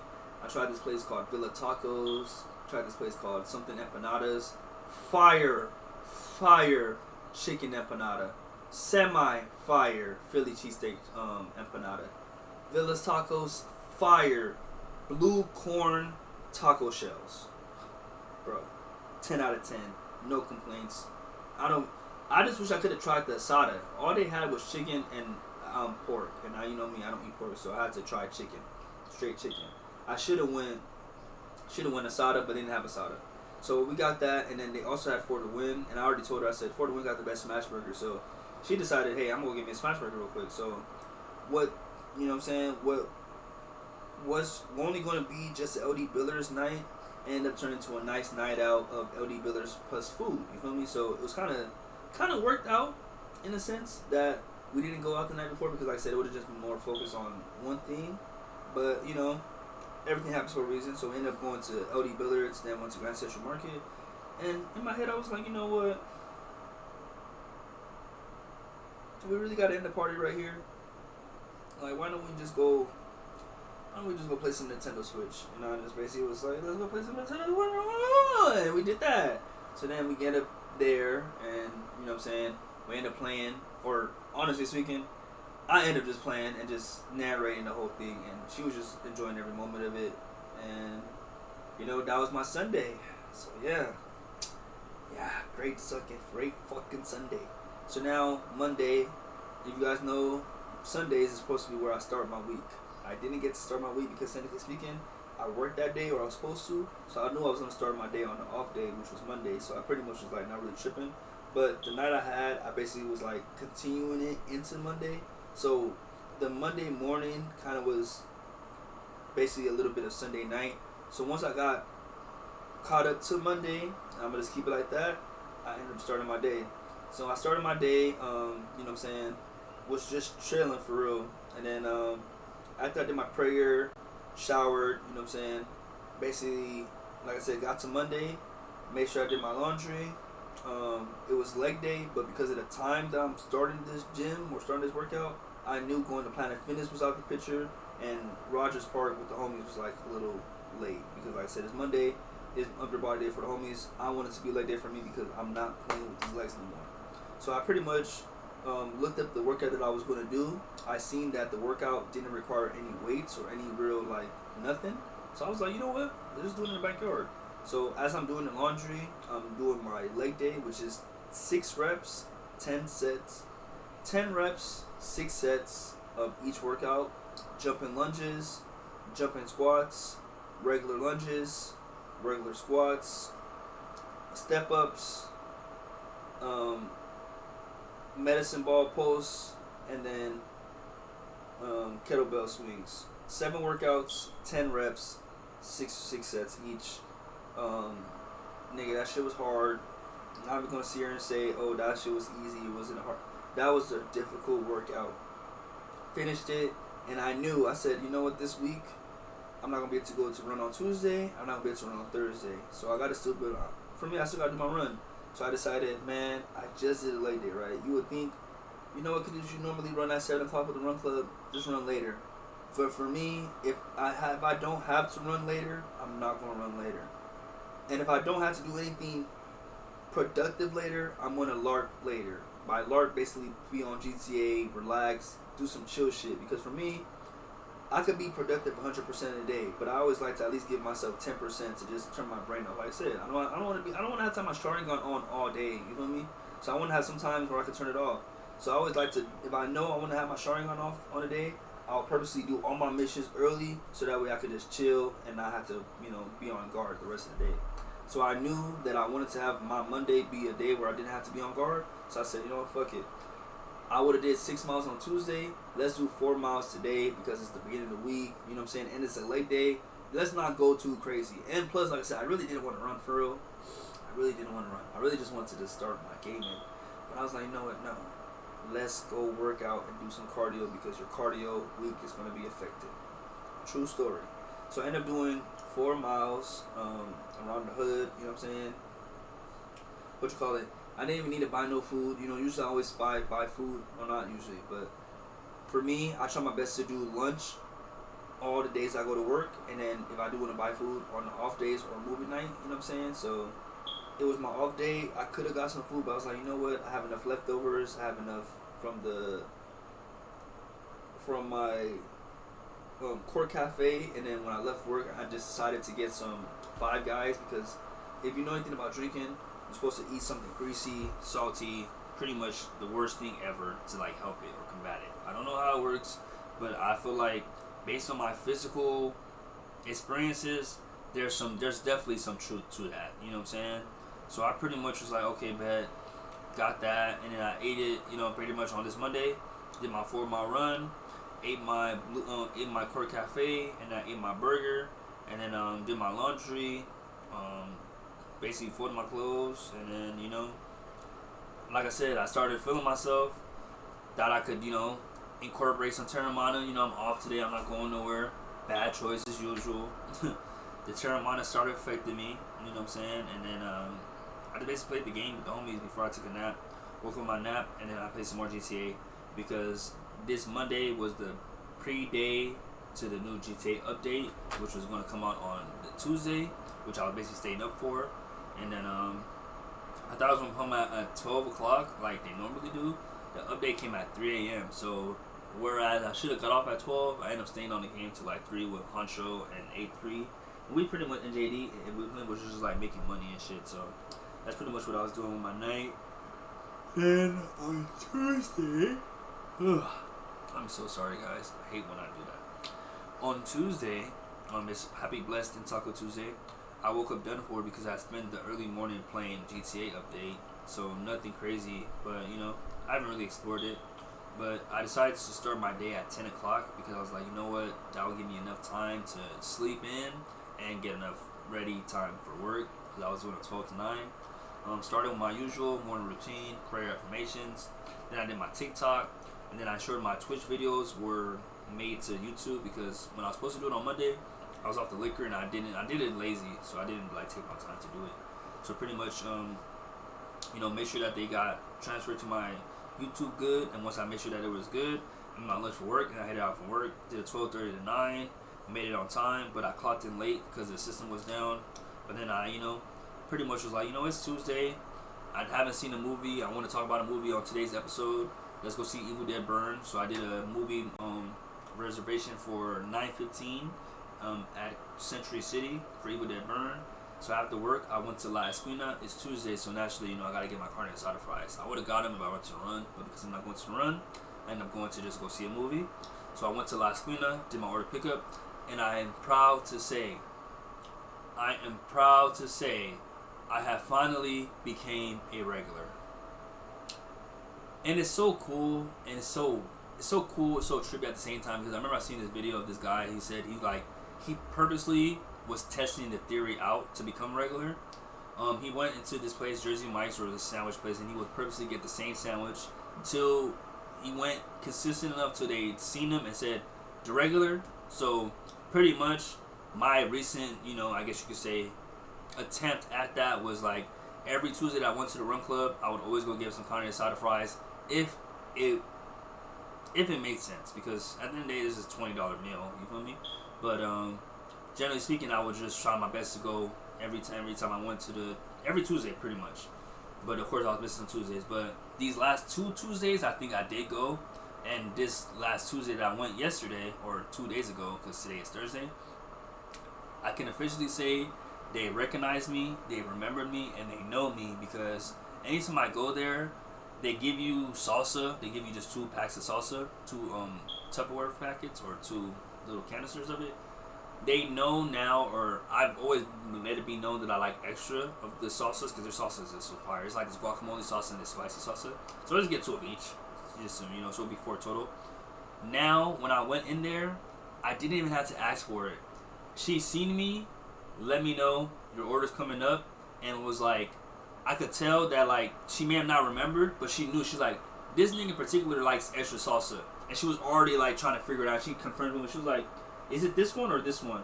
And I was just so like, bro, I could have, God forbid, I could have went to heaven right then and there. You know what I'm saying? Like, this is all I ask for in life. You know what I'm saying? It's just the little things. Like, as a guy, bro, and as a customer, like now, like I ain't gonna lie, La Esquina is officially on the rotation for life. Like until and I don't know, I don't see myself ever getting tired of them carne asada fries. It's on there. It's on there. Like now, that's my spot for carne asada fries. It's stamped. Dead homies. Like they done did it now. They done did it. Joe, we did it. Because yeah, like not only did you recognize me, gave me excellent service, but because I feel like, on top of that, I do tip them. So I was tipping them because I feel like most places charge for extra salsa. So in my head, I was like, let me just give the extra money. 50 cents for the tip, 50 cents for the salsa, 25 cents per salsa. Or if it's you guys charge 50 cents per salsa, the whole dollar goes to the salsa. But I'm kind of glad I was doing that, because I'm not saying that this is why, but I feel like part of it was like, this nigga be tipping too. So like, the least we can do is give him extra salsa. Like it's a mutual thing between me and the restaurant now that I feel like, and I appreciate it, because like, you know what, hell yeah, like I love y'all food, and I pay every time. Hey, just hook your boy up with some salsa. That's it, because I'm gonna be back. I have shown it. I've shown it to this point. I have shown you guys I will be back. I don't know what just happened, guys. I just looked at myself doing this podcast, and I was just, a wave of just gratitude just hit me. A wave of just proud, because I'm just like, even today, man, I told you guys, it don't be easy. And I'm not sitting here. I don't have the tens of thousands of subscribers. I don't have the hundreds of subscribers yet. So it's not like I really have a reason to be doing this. Like all this is really just self-motivation. But I'm just proud of myself for still doing it because of that. Because I just looked at myself doing it. I'm like, nigga, you look good, Caduce. Like, if I was just a random person watching this podcast, I would enjoy it. So that mindset is what keeps me going, and that's why I'm just gonna keep going with this episode and keep going with each episode after this. Like, we here, man, and I appreciate you guys for listening, and especially if you made it up to this point, God bless you. I really appreciate you, and I love you. Thank you so much. But yeah, I've shown that I'm gonna keep coming back, you know what I'm saying, and they showed that, like, hey, and that too, not only do I keep coming back, the quality ain't never failed. I don't think, maybe one time, but that was, like I said, on me because I don't ever eat it there. I don't think there's ever been a time I got some carne asada fries and it's been bad. Every time I get the carne asada fries, it'd be good. And I'm saying that too because, like I said, when you get carne asada fries, when you get anything with meat, it's hard to make sure that all the pieces of meat or chicken, steak, whatever they give you, are all good pieces. You might get a piece of steak, well, it depends on the restaurant, but you might get a piece of steak in a Chipotle, and it might be nine pieces. One piece might be extra chewy. One piece might be burnt. It's situations like that, and even with that, Las Cuinas quality never falls. Never falls below a 5. And I only do 5 out of 5. So it never falls below a 5. I always appreciate it. So big shout out to Las Cuinas. Big shout out to my twin for putting me onto them. And big shout out to just, Latinos in just general for just making carne asada fries. Because I don't know what I would be without y'all. But nah, pretty much got my order pickup of my carne asada fries. And, like I said, your boy's learning his body. And one thing that I have learned, it don't be the movie sometimes when it comes to me. Sometimes it be the food. That might be why I'm getting more tired than I give myself credit for. So I said, you know what? Watch the movie a little bit before you eat this food, and then let's see. And then on top of that, in reality, I wasn't even hungry. I got the carne asada fries because I knew I was going to be hungry. That's a bar. I wasn't even hungry, but I knew I was going to be hungry. Should we call it to that food? I wasn't hungry, but I knew I was going to be hungry. Yeah. I wasn't hungry, but I knew I was going to be hungry. Yes! Banger. Dab on him.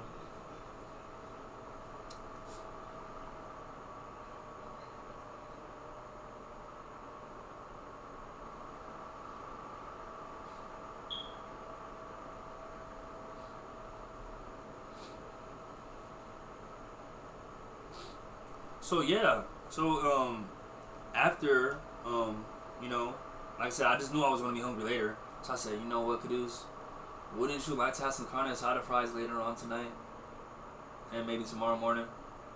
Yeah, I would. So I said, yeah, let's go and get the motherfucking carne asada fries. So I got the carne asada fries. I went to Century City. The Odyssey is coming out. So one thing, and then that too. Oh my god, I just love when places, they dress up. They be in theme. Century City Mall, AMC, they theme up and they get very, very... I think it's because of its adjacency to Hollywood. This is usually the place that gets the most props. The Grove, you would think the Grove would get a lot of props. I don't think I really see the Grove. Besides one movie, no, I'm lying.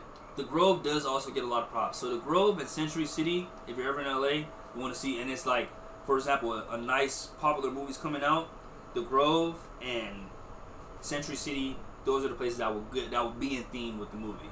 So I know this weekend, the Odyssey being a theme, the Grove had a nice Odyssey display, and it was really dope. They didn't go as crazy as they went with Avatar. So I think because it still hasn't came out yet, probably when I go see it this weekend, if I see it there, we're going to see more pizzazz. Oh, and I might see it tomorrow, because tomorrow I'm off. And I'm off all day, so I don't have to go see it after work. That might be what we do, guys. It probably is going to be what I'm doing. But I feel like they're going to have the actual props and shit out there, and there's will actually be some more Odyssey stuff. And Universal Studios Hollywood AMC. Duh. How could I forget Universal Studios? Universal Studios Hollywood, because Universal Studios, duh.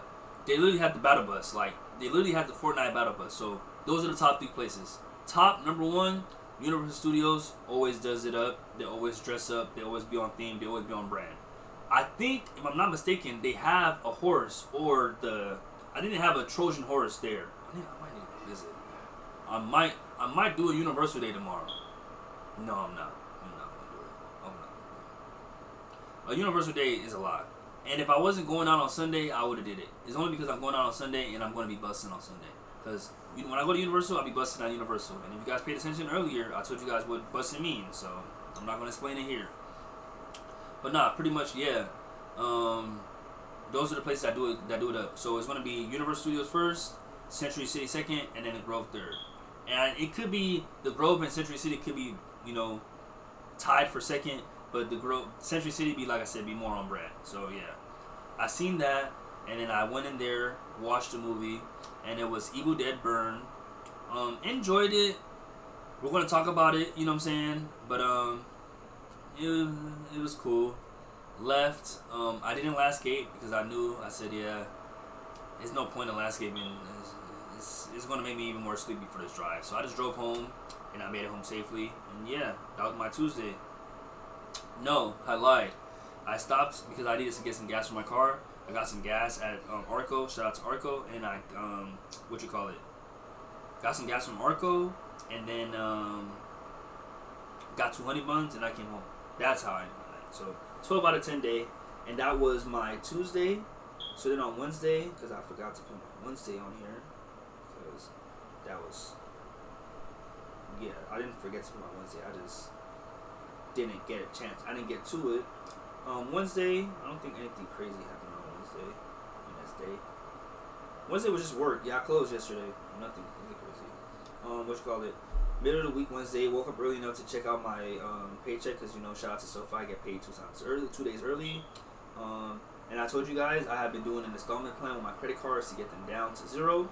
Every other week I'm paying $91 for my credit card. So now we are in the second payment. So we're paying $91.75 every other week. That's so crazy. You know what's so crazy? I put $91.75 equal, and it put it times 2. How did it know to do that? But pretty much $183 per month for the next 6 months times 6 to pay off all my credit cards. It's gonna be more than that, but right now that's what I'm doing. Pretty much to get my credit cards to 0. So I just paid my second payment. So far I'm $183 into my program, to my routine. Helped my mom out with taking some stuff out the car because she was off on Wednesday, and she was, she just went shopping for some groceries because she was cooking. So I just helped take it out the car, helped by moving my shoes car to a parking spot, and then after I was done all that, I went to the gym, Rogers, Upper Body Day. After that, I was done with that. I went home to go shower, get ready for work. I did a movie review for Evil Dead Burn, made the TikTok, you know what I'm saying, then I went to work, I made it, did a 1:30 to 10 closing shift, landscaped, and I got home, and I was on the game with the homies till 3 a.m. And then that's what affected me today. Woke up at, like I said, didn't really wake up at 3 a.m. I kind of woke up at like 10 something. I should have been recording the podcast this morning, but because I was up at night playing the game, I pretty much missed the window to record it. So I was trying to make up for it by getting some sleep. Didn't go to the gym, didn't work out. But I'm not gonna lie to y'all, that GTA update had your boy in a chokehold, because last night me and the homies was doing it. It's the new Core Center heist. So me and the homies was doing it. It's a Core Center heist. Basically, we're robbing the Getty Museum for a painting. All was well. Everything is going good till I realized that one of the preps, and GTA is one of those things where I know I tell you guys I don't mind breaking it down to the nitty gritty to make sure that somebody that's never heard of it can hear about it. GTA is one of those things that is a very niche audience and there's a lot of lore. I'm not gonna go that crazy, because I could spend a whole hour just explaining what a heist is and all that stuff. So because of that, I'm not gonna do that. I'm just gonna give you guys the long story short. A part of the prep that I had did prior to doing it with the homies, I had did incorrectly, and I wasn't aware of this. So when me and the homies was basically, mind you, we done did a whole bunch of missions already. I'm finally like, you know what? It's time for us, man. Let's do this heist. Let's go rob the fucking Getty Museum, the Getty Center. By the time it's finale time, it was too late. And by that time, niggas is over it. So I'm over here realizing or starting to understand, like, something's not right. Essentially, one of the tasks that was required for us to basically get this heist done or this robbery done completely was that could have aided us. Because essentially, it's an optional thing. But that would work out in my favor by basically lowering the amount of armor and defense that the enemies would have had, the guards would have had. So it's basically, I just go around the city, I find out their armor shipment, destroy it, and then I destroy whatever extra armor they had, so that way during the finale, the guards won't have any helmets or any body armor. I didn't do it correctly, so during the finale, they had both bulletproof helmets and bulletproof vests. Unbeknownst to me, I'm just going off of, because if you've been on GTA long enough, you've watched the guide video. At least if you're someone that plays GTA online and you want to make money, you've watched the guide video before. So due to this, I watched my favorite YouTuber for this, TGG. Hazard.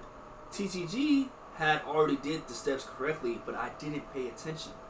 He did the steps correctly, so when he got to the finale, none of the guards had any protection. They had no helmets, and on top of that, he had also taken a picture of the radio tower, so he knew where the guards were in the map.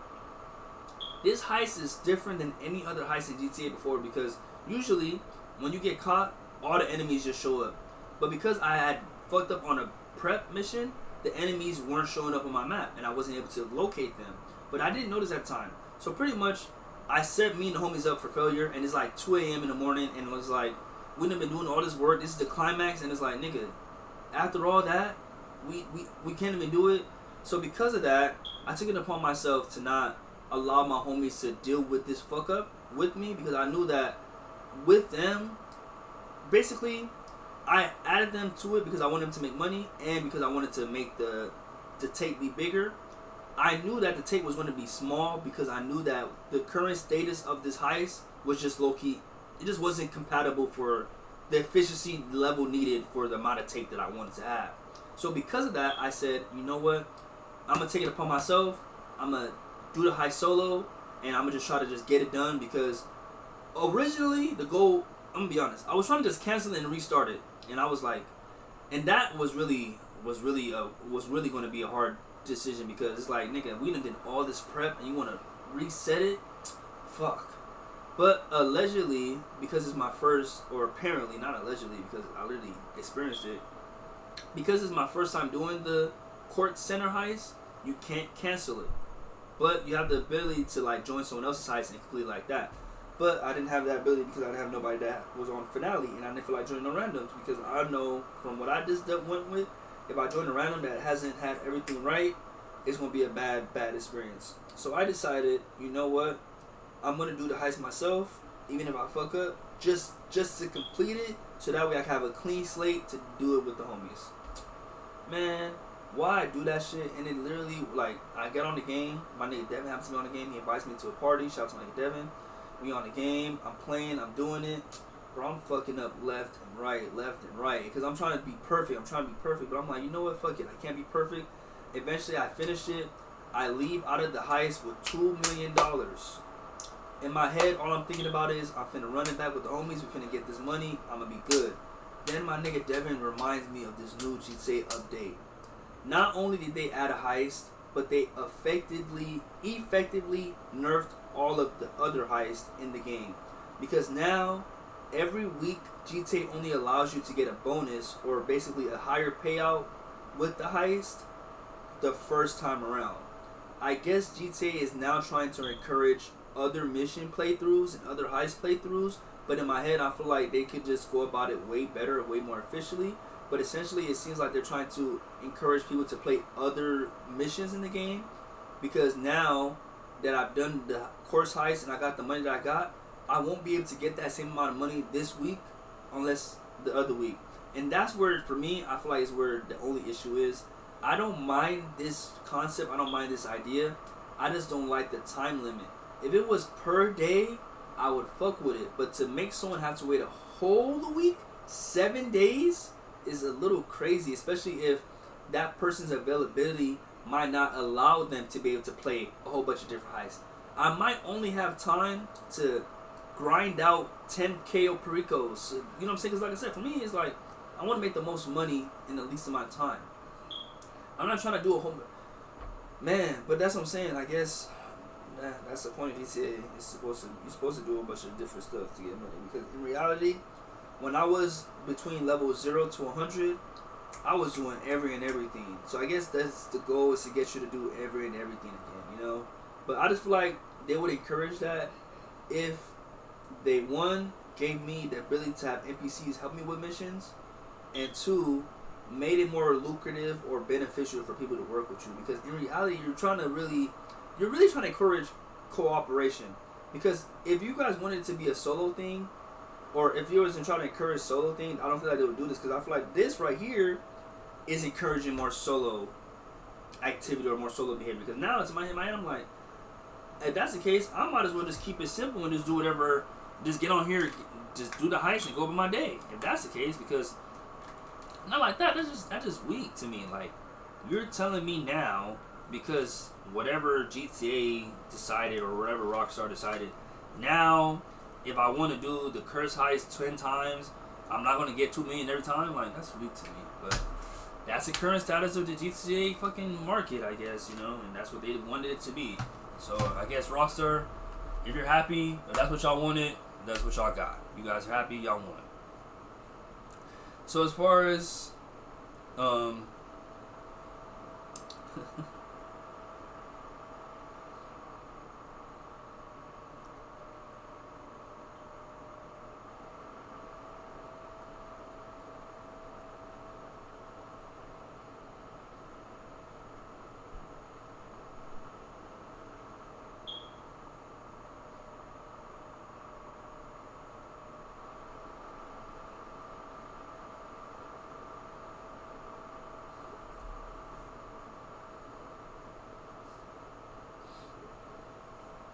but nah.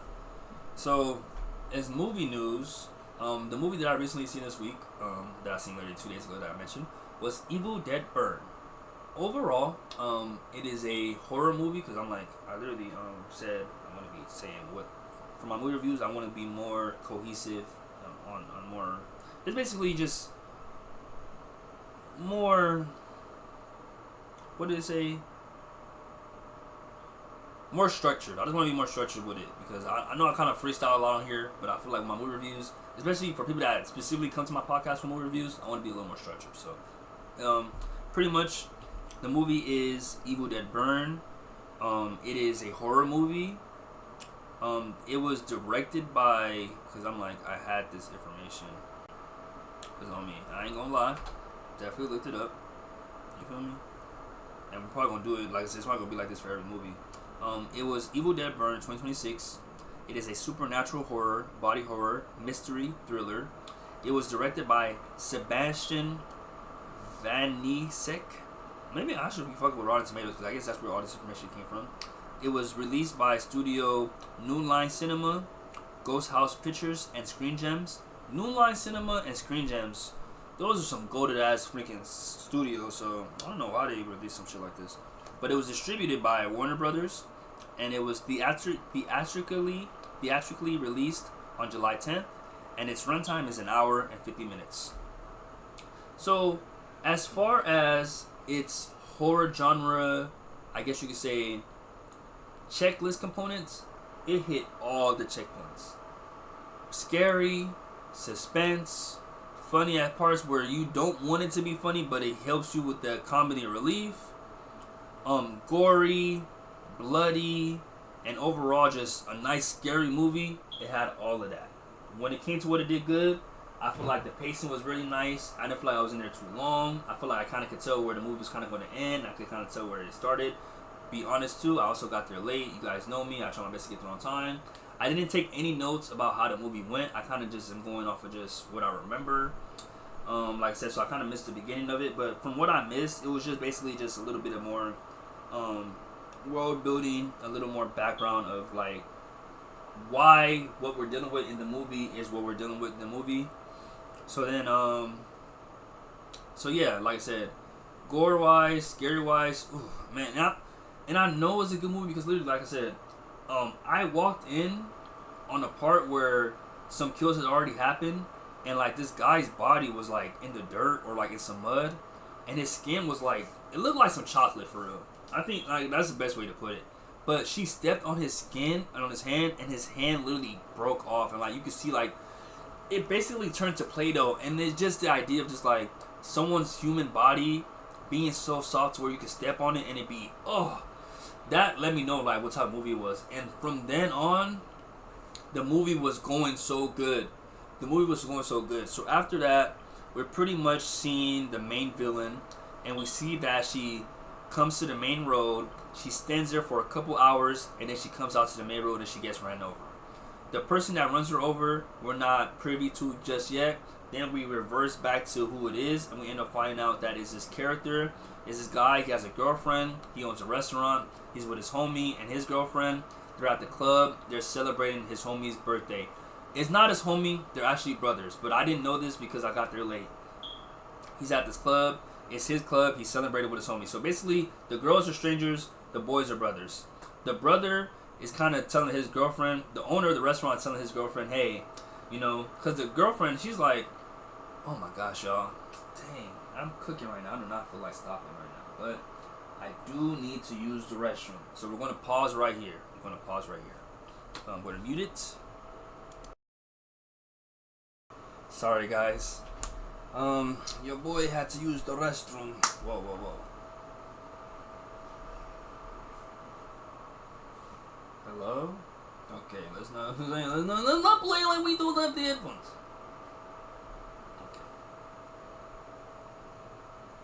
Okay, hold on. I just gotta make sure it's still there. It's just not showing up. But no, where did I leave off at? So pretty much, yes, the main characters are basically at a club. They're turning up and they're, you know, getting ready for the night festivities. Where his girlfriend basically is like, oh, let's get another bottle.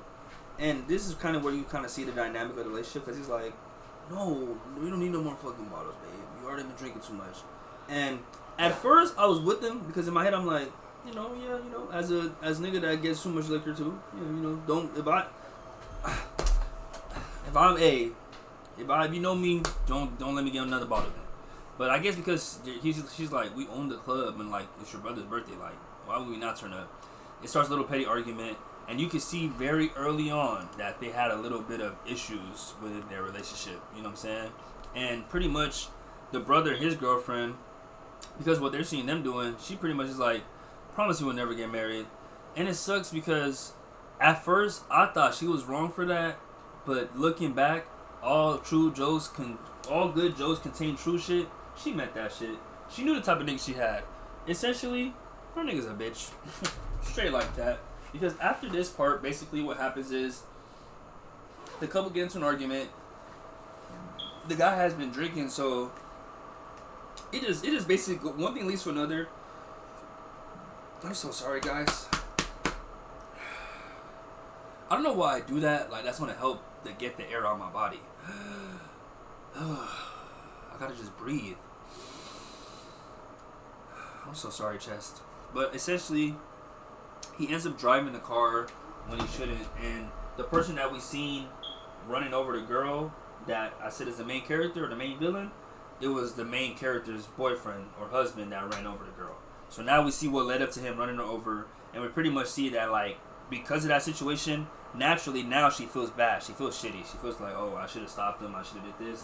Which I didn't like the movie put on her, because in my head I feel like you shouldn't, like, the feeling of, you know, making someone feel like they're the cause of someone's death. It's just a lot, and it should be very careful how you do it. And I feel like in this situation, I just found it hard. I found it hard to agree with the movie's choice to make her feel guilty when it's very clear that she's been a victim and has been a victim in this relationship for a very long time. So it's just even more kind of a slap in her face, in my opinion, when she's immediately forced to go to nigga's funeral, go to the house. Like, everything that follows up, low-key, in my opinion, only happened because of movie storyline plot armor. Because I feel like in reality, if a woman was really in a situation like that where her nigga's been low-key, like, you know what I'm saying, doing what her nigga have been doing to her, I don't think they're pulling up to the family. They're probably pulling up to the funeral because, that's my husband. I gotta watch you guys bury him. But it would just be a lot more. And I say all that because in this situation, she was not ready. Like, she was over there, like, pretty much, the death was so fresh, and, like, because what they went through was so fresh too, she didn't really get to process it. And I feel like from going to a semi-hating your nigga to the point where their low-key was finna break up, like, for real, to now having to mourn him, and then basically being forced to now, you basically have to run the restaurant after this nigga death. It was just a lot. And then on top of that, we got this real life shit going on. And now you got this freaking Evil Dead Rise or Evil Dead Burn shit going on in the background of the movie. It was just a lot going on that I feel like had they established a little bit more of the motivations better, I probably would have been able to fuck with it more. But because they didn't, it was just really hard for me to kind of like really grasp and really feel for the characters. And like I said, overall their decision making was so idiotic at certain points that it's like certain characters I kind of wanted to see what happened to them, because I'm like, nigga, there was a point where, like I said, the guy who they were celebrating at first in the beginning of the movie, his dad gets possessed, and now, oh, and by the way, spoiler alert, sorry, my bad, because I'm like, some niggas probably like, oh my god, this nigga didn't even say spoiler alert, my bad, gosh. There's a scene where the nigga with his girlfriend is basically running from the dad because the dad has been possessed. And trigger warning, this movie does have a scene with animal brutality. So if you do not like seeing animals get hurt, do not watch this movie. But pretty much, there was a scene where the dad gets possessed, and, you know, the nigga, they had showed us that he had a gun earlier in the movie and stuff. And that too, you know, I remember watching a video about movies and about how a good director or a good writer never introduces a piece to the story that will not get used later. So if for some reason there's a spoon talked about in the movie and they don't have any way to connect it to the story later, that's a bad introduction or bad choice for prop or bad storytelling. Pretty much in this movie, early on, they show us that the guy has a gun. So in my head, I'm like, okay, this gun is going to come in handy later. When I say the gun don't come in handy in the way that you would have thought it would have came in handy, it's not even funny, fool. It's not even funny, bro. Like, this nigga, for one, like I said, the gun don't come in handy when he needed it, because this nigga literally is about his girlfriend. For some reason, after the dad had stabbed the dog and like was having like a seizure, I would have never put the dad in the car. I know that sounds fucked up, but dad, we calling the ambulance for you, gang, because after what you just did, I'm not trusting you in my whip. Somehow, some way, they convinced themselves to put their dad in the car, and they drove to what I'm guessing is supposed to be the hospital. On the way there, the dad is like, fuck it, now it's my time to act. And he starts trying to kill the wife and the girlfriend. And the girlfriend's the driver, so it makes it even more telling, because, like, for one, you in the back with your dad and you can't overpower him. But you letting this nigga fuck me up so bad to where now we gonna crash the car? Man. And like I said, the movie, it fucked up in its stake scaling, because this is literally for me where I was like, I started checking out in the movie. Because in my head, I'm like, okay, I done kind of started falling in love with these characters. I'm exaggerating. I didn't fall in love with none of these characters. But I'm starting to fall with these characters now. I'm feeling the stakes. Let's keep it going. So I'm wanting her to live. I'm wanting the girlfriend to live so bad. So when I eventually see the dad is successful in killing her, but the only reason he was successful in killing her was because the son never really, like, the son was just bitching out and just didn't really act, it just pissed me off. I ain't gonna lie. Especially because the way he escaped was because the dad threw his dumb ass into the fucking roof, and the roof had glass, and the glass broke. And when the girlfriend tried to escape, the dad pulled her back down, so he just took the opportunity, he left himself. And I'm like, there's no way they have this nigga just watching this go down, because the dad literally took out the headstand and stabbed and started punching. Ooh, this movie did a good job. This scene triggered the fuck out of me. It's hard. I already told you guys, I don't like seeing women get beat up. So seeing a woman get viciously attacked, even in a movie, it'd be a lot for me. The dad started hitting her with the headrest, like the sharp part, and like literally stuck it in her face. And I'm like, you're not telling me the son is just outside watching. The son that had the gun. The son that wanted to be a badass so bad.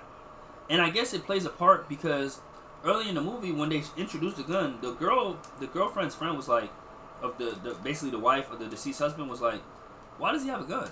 Like pretty much like they both kind of agreed with themselves, like, this nigga wouldn't bust a grape, you know what I'm saying, with a melon, you know what I'm saying, he wouldn't hurt a fly. So this scene kind of embodied that, you know what I'm saying, it really like emphasized and drove that home. So as far as a good job is that, I guess the movie did do a good job, you know, I'm being honest. I do gotta give them some kudos, some points. I'm so sorry. I do gotta give them some points and some kudos for that. It was just, for just plot-wise, plot devising, it just was just very annoying. And then overall, like I said, from that point on, the movie just went down the toilet, and it never really got back out. It never really got enjoyable for me. And the whole time I'm just like, please, there be something that makes the movie good. Like, let there be something that makes it to where I could be like, man, this was a good movie. it doesn't really do that, and I don't want to sit here and say like it gets worse. It just kind of just stays stagnant. Like I said, after that decision making, I kind of was over it, but I kind of felt like I said, the movie already kind of like once I seen the way that she stepped on the nigga hand, I was like, this is a good movie because I was like, that really got a visceral reaction out of me. So the gore, all the gory scenes got visceral reaction out of me. It was just the plot. I just felt like was kind of weak, you know. But then again, like I said, when I think back to Evil Dead Rise and any other Evil Dead movies I've watched, I don't watch all of them, but the ones I've watched, it kind of was a similar thing. Horror-wise, it was good. Story-wise, it was kind of poop, and they needed, you know, a little more effort there. But, you know, because of that, I gave Evil Dead Burn a 2.5 out of 5. Yeah. Oh, man. The homies is mad at me right now. But yeah, so that was that, and then so that right there, like I said, y'all, that's the weekly recap, and that is the movie review. Like I said earlier, the new GTA update, they have an update on the new heist. So if you play GTA Online, definitely go tap in with it. Currently, I just finished watching JJK, finished rewatching it, got back to the Today comedy, and it was such a good episode. And Jay, you're early. Your life's work is dirtied by those fools who adore you, only to find you out. Alright. Then, and so because I finished that, I'm now watching Bleach, and I'm starting from episode 1, season 1. So I'm watching that on Hulu. So as far as Instagram topics, got a couple Instagram topics for you guys. Like I said, you know, we're just gonna go through them, and if there's anything that I feel like I could like expand on, then I'll expand on it. But for the most part, you already know how I do. It'd be so weird. Like, how do these, like, when people be trying to follow me, I think this person must know me in real life. They got to. Ain't no way this random ass person is just trying to follow me so bad. Come on, fool. But yeah, let's get into the Instagram topics. We're almost done with the episode, guys, so, you know, appreciate you guys for fucking with your boy. Apple sues OpenAI, alleging it stole company secrets. So, according to Complex, Apple has filed a lawsuit against OpenAI, claiming that the AI company uses confidential information and trade secrets to develop new hardware products. Now, isn't that funny? Remember I was telling you guys, AI is really just, what you call it, for lack of better words, a code suit from JJK. It's a copy. It needs to have something to reference, and then it can make its own. Like with Okotsuku, when he took the cursed speech, OpenAI needs trade secrets and needs to make products. So if I'm going to follow anybody, I'm going to follow Apple. It's just so, I think it's just one of those things where I feel like it's telling that companies are okay with it when it's their consumers till it's them. Because I'm fairly sure if Apple secrets wasn't being taken, but it was just the consumer, our data being taken, they wouldn't have no issue. But the moment it's Apple, you know they have a problem with it. So we're gonna see what goes on with that. So according to the Shade Room, in sports news, the European Broadcasting Union (EBU) has released new guidelines encouraging broadcasters to film women athletes in ways that avoid overly sexualized camera angles. So basically, is a guide to raise the bar, focusing on women's track and field, and offers examples of camera shots that highlight athletes' performance while avoiding angles that could be considered disrespectful or objectifying. The EBU said the goal is to not create strict rules, but to encourage fair and respectful coverage. The guide was developed with input from women athletes who helped identify camera angles that best showcase their skills while preserving their dignity. I love the fact that they mentioned how it was developed with the input from the women athletes, because as long as it's developed with them in mind, and about them, I have no issue with this. Then again, why would I ever have an issue with this? At the end of the day, I'm just a guy. You know, of course, I like looking at booty. But if it is about sports, I know we're here for the sports. Let's watch the sports. So I have no issue with this. I feel like, the world is slowly healing. That's what they would say. But there's a lot of healing we need to do. But as far as, TV angles and stuff like that, this is good because if you do be on Twitter, you might see the post one time. You might come across Instagram videos or little Twitter videos where the guy's like, where's the athlete and she's looking really good, and it's like the camera's focused on, saying something in particular. So I like that they're working on this, and it's funny because it's starting in Europe. So I know the niggas in Europe be kind of horny. So allegedly, permanent daylight savings has passed, and let's hear about it. Right, but permanent daylight saving has passed. The House of Representatives has passed the Sunshine Protection Act 308-217. The bill was previously attached to a bill that had passed, but it seems it passed individually without. The president has fully endorsed the daylight savings time bill, and he wants to sign into law. Now, just to be clear, daylight saving time is summertime, and standard time is winter. Current winter time, sunrise is at 7:20 a.m., and sunset is at 5:25 p.m. Obviously, it's very somewhere we live. With daylight saving time, winter, sunrise would be at 8:20 a.m., and sunset would be at 6:25 p.m. In other words, darker mornings and brighter nights. Now, the Senate tried to pass a similar bill in 2022, but the bill fell back in the HOR. Now, the bill moves to the Senate, and then it'll go to the president. So the only block that was there previously was the House of Representatives, and they passed it. So it's very likely that the Senate will pass it very soon, and that the president will definitely sign it into law. So, daylight savings time might really become the only time, which is crazy because, guys, I don't know why, but this year was the only year where I feel like I finally noticed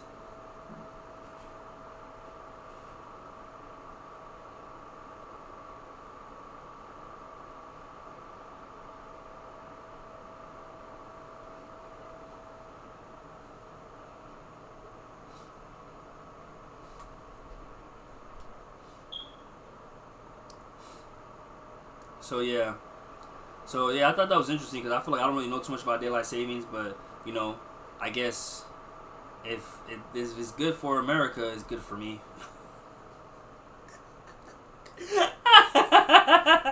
I like that.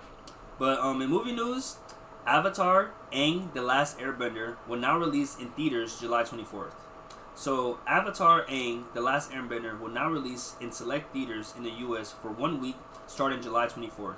This would allow the film to qualify for awards such as Best Animated Feature at next year's Oscars, and it will stream on Paramount Plus July 25th. So I don't know if you guys know, the Avatar movie Aang: The Last Airbender was supposed to release, but somehow, some way, niggas managed to hack into their system and release the movie. So niggas was watching the movie on Twitter and online for free.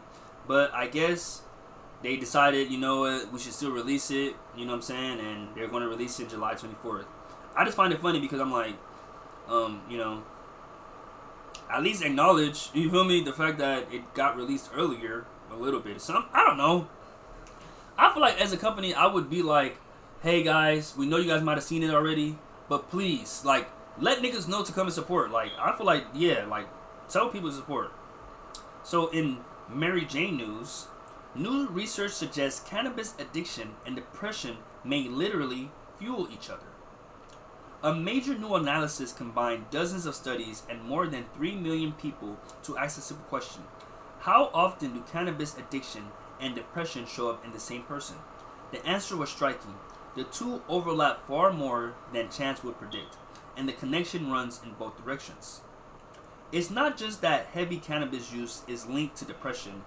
People who are depressed are also much more likely to develop a cannabis use disorder. Each one raises the odds of the other, so they tend to arrive as a pair rather than alone. That's interesting. A likely reason is self-medication. Cannabis can take the edge off of low mood, anxiety, or sleeplessness in the moment, which is exactly why someone struggling would reach for it. But over time, heavy use can deepen the very feelings it was being used to escape, quietly turning relief into a loop. The link is strongest where symptoms are most severe. In everyday community settings, the overlap is real but modest.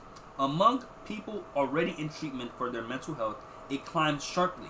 The deeper someone is into condition, the more likely the other is riding alongside it. The research shows that the two travel together, not that one causes the other. Shared roots, stress, trauma, genetics likely feed both. Because cannabis withdrawal can look almost identical to depression, treating one while ignoring the other often leaves half the problem in place. Cannabis addiction and depression aren't two separate problems that happen to coincide. They behave like two sides of the same coin, and the people most likely to get better are the ones who whose care look at both. Okay, so pretty much if you want to work on depression and cannabis addiction, you got to look at both. But that's so interesting that now, because as a statistics major, as a psych major, I took statistics, and in studying psychology and psych, this was one of the things that we had to do. We had to study and try to figure out if there was a connection between anything, if one was causational, coincidental, or if there was no relation. So the fact that they were able to do, as you guys can see, they said 3 million people, and they asked a simple question: how often? Well, and I think that's the issue with fucking studying stuff like this and research like this. But that's what I'm saying. I'm not gonna get too nerd. I'm not gonna nerd out. But all I'm saying is, if you're just asking just that question, it's gonna come off. You know what I'm saying? Pretty much, it's like you might get skewed data, But from what it's talking about, I could kind of see that. As someone that landscapes myself, I could definitely see where they could say how if someone is sad and coping with the weed, they might end up getting deeper into weed because they just keep doing it just to get that moment of peace. And that's why ultimately you got to figure out, which I feel like that's what I'm saying. Like, as a landscaper, you got to figure out, are you landscaping to escape or are you landscaping to enjoy? If you feel like you're landscaping to escape, you probably should cut back, if not stop altogether. But if you're doing it to enjoy, I feel like, then enjoy. Because like a nigga like me, I don't landscape after my responsibilities. I landscape to relax. I landscape to take the edge off. If anything, to, like I said, turn off my Sharingan, you feel me? But, it's not for everybody, and, it be like that. But nah, Gon and Killua, in anime news, or manga news, Gon and Killua have returned to the Hunter x Hunter after 12 years. More than 10 years later, Gon and Killua have finally returned. The fan-favorite duo has officially reappeared in the latest chapter of Hunter x Hunter manga. Where were they?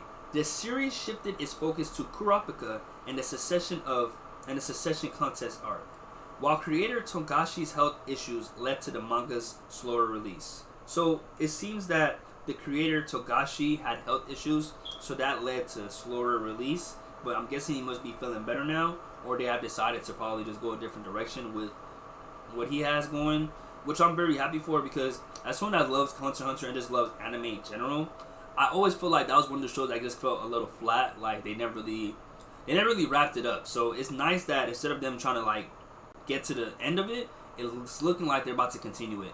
This is so fucking crazy. Like, I fucking look cross-eyed when I look at this fucking camera shit, but I know I'm not. At least I hope not. And in car news, according to Say Cheese and Say Cheese Digital, the Nissan Altima is being discontinued after 2026. These cars could be driven up to 400,000 miles if maintained properly. And it's funny, there's a whole bunch of jokes about the Nissan Altima that, like, if you see a girl in a Nissan Altima, run away. But it's good to know. I mean, that's dope, that if you do have one, you might low-key be able to get 400,000 miles out of that thing. Sheesh. So that is my Instagram topics right there. I'm about to wrap it up with some topics that I found on Twitter, aka X, which is not nothing too much, y'all. I'm about to get right to it. Well, this just seems like something I probably shouldn't talk about, but I thought it was interesting. But viral TikTok star Guillermo Lil G reveals that his baby mama Jada is in jail on a murder charge after Houston police said an argument over a boy escalated into a fatal stabbing that left an 18-year-old woman dead, while her family claims she acted in self-defense. So, like I said, we're just gonna wait and see what happens. But I just know this guy because he would always be like, "Let's get it," and he would be like, and he'll always do like little dances. And I thought they were really cute. Like, I thought their relationship was really nice. But I remember seeing on Twitter or Instagram one time about how, like, they're not together no more or whatever. They got 3 kids, though. And this is the perfect... Oh, my God. That's what I'm saying. I can't wait to have my girl and, like, have kids and stuff. Because this is what I... Like, when I say I imagine, like, if I could get, like, the perfect mix of, like, mom and dad, these kids are it. There's, like... They have the mother's looks to dad's complexion. One of the babies he's holding looks like he has the mother's knees. Like, she's light skinned in the face but dark skinned. Because he has a dark skinned woman too. He has a dark skinned queen with him. So that too, that's what I'm saying. Man, free her if she's innocent. But if she's not innocent, I pray, you know what I'm saying, that justice is served. And to the woman that lost her life, may she rest in peace. It just be so weird sometimes because, you know, like I said, crime be really happening in the world, and when you be hearing people that you fuck with be doing crime, it just be kind of crazy. So I saved this earlier in the week because I thought it was serious, but I guess it might have just been for content. But apparently Ebro and Peter Rosenberg call each other bitches and hoes after Peter questions Ebro's Rock Nation ties. And basically it was a conversation where they're talking about Rock Nation and shit or whatever, and Ebro pretty much was like saying a slick comment. And like I said, as a psych major, I know all about slick comments. He pretty much was telling Rosenberg, like, you know, if you had the money to invest, you would invest. And when someone says, if you had the this, you would do this, pretty much they're putting the assumption on you that the reason that you're not doing a certain thing is because you don't have access to the certain thing. So within this conversation, Ebro is pretty much insinuating that the only reason that Rosenberg hasn't invested in what particular thing they're talking about is because he doesn't have the money to invest. While Rosenberg is basically saying, like, no, I haven't invested into this because nobody's told me to invest in this. I would have invested in this, but no one's told me. But academics also brought another point to this thing about how there might be a reason that Ebro is even making this comment because Ebro is the boss and he just knows more about Peter's finances than he let it on. But either way, it's just a bad look. Because I feel like as someone that, like I said, has been in a managerial role, in a managerial position, the last thing you want to do, especially if you know you make more money than your counterparts, is to chastise them or basically shit on them, you know?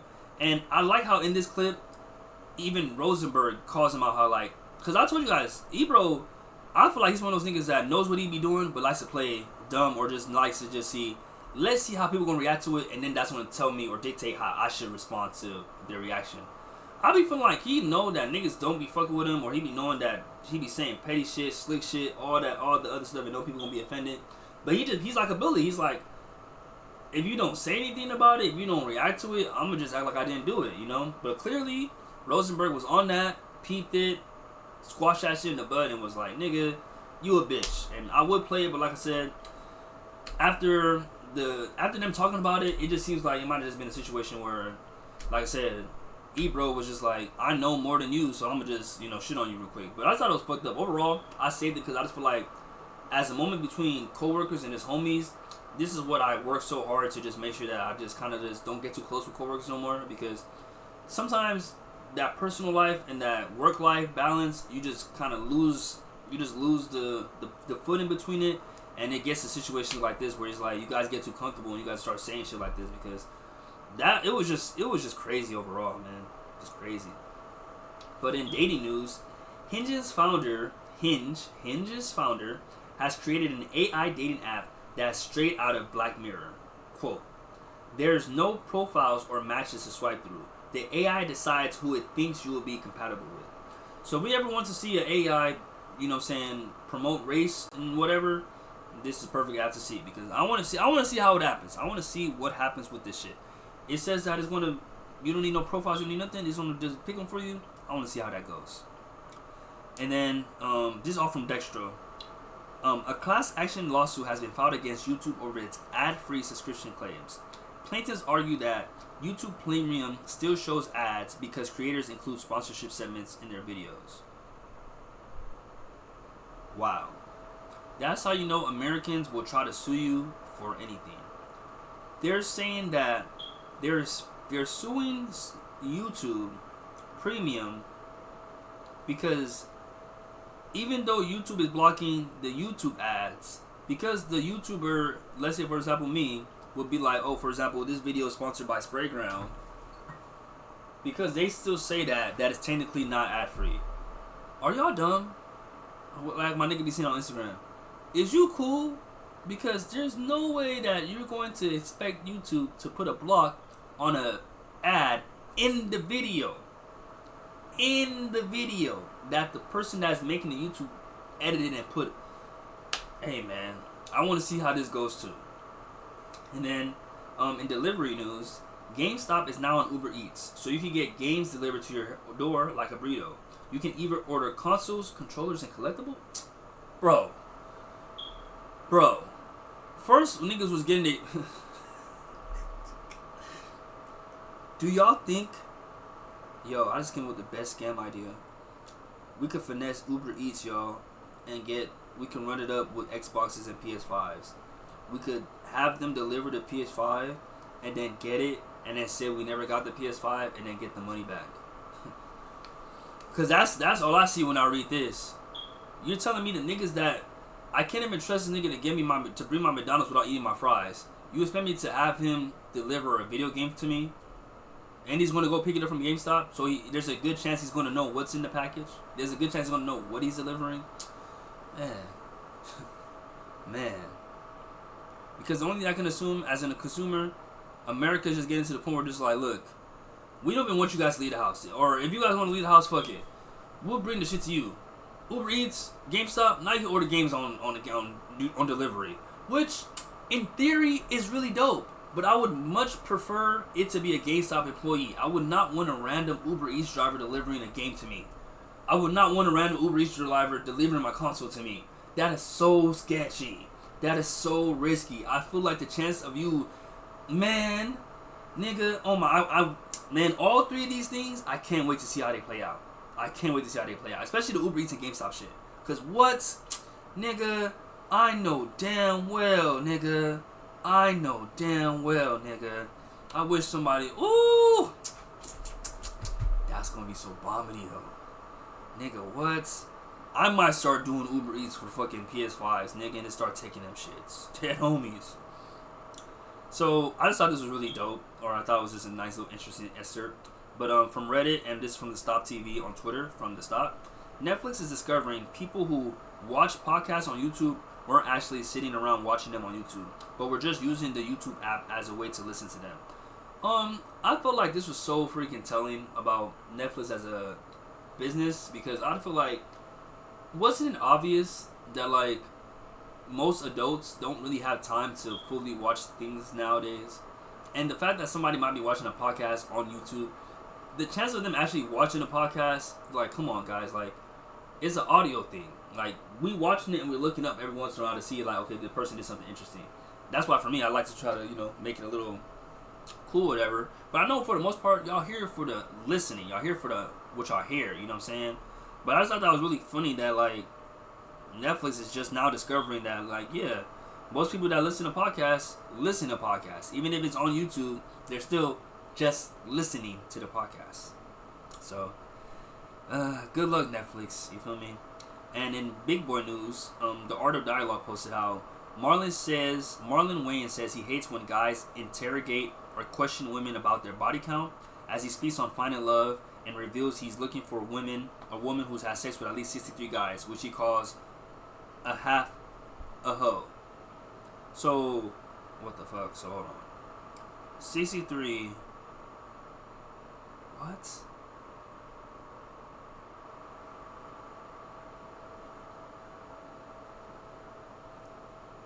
That's why I was so confused when it did it the first time. 91.75. I was so confused. That's so weird. So I just did 63 with the equal sign, and it didn't do times 2. But remember, I did 91 times 75, 91.75. It did 183. I guess it must have just been a glitch in the system. But 63 times 2, that's 126. So I guess according to Marlon Wayans, to be a hoe, you have to have 126 bodies. And he said he's looking for a girl that has at least 63 bodies, because that's half a hoe.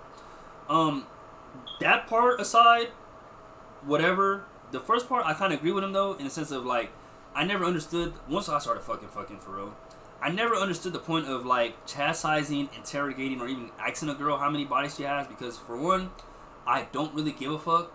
I'm going to just call it spade a spade. I don't really give a fuck. And 2, do I really want to hear about your experiences with other niggas?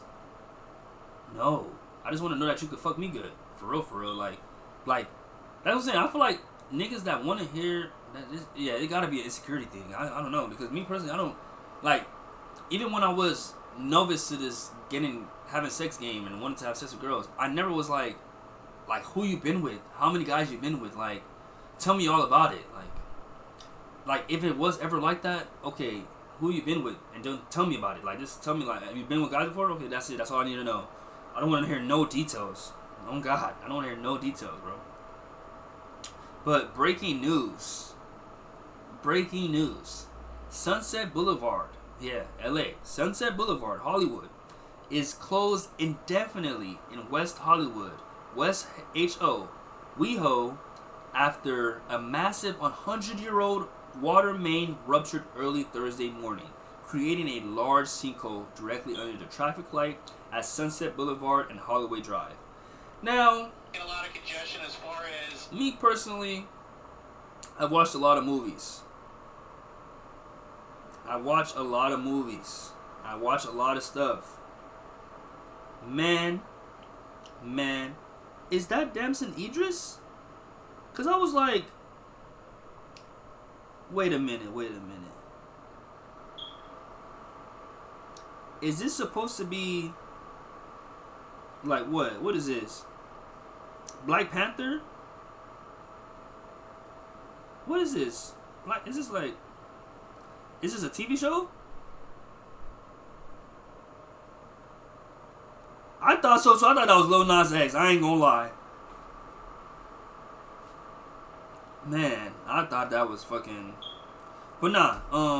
Yeah. Like I said, just as far as just being someone that has been alive and watched a lot of movies and seen stuff, I thought it was just so cool. I know that's bad. That's bad to say. That's bad to say, right? That's bad to say. I'm sorry, but I just thought it was so cool. I thought it was just so cool to see like some shit like that happen in the road. Like I never would have thought I would live to see the day that a sinkhole. You know what's funny? I've seen sinkholes in like different cities and shit, of course, in like different countries. But I'm like, seeing a sinkhole in what you call it, LA, it just seems so like, hey, it just seems so out of place. Like, just it don't seem like it don't happen here. So I just thought that was just kind of, man.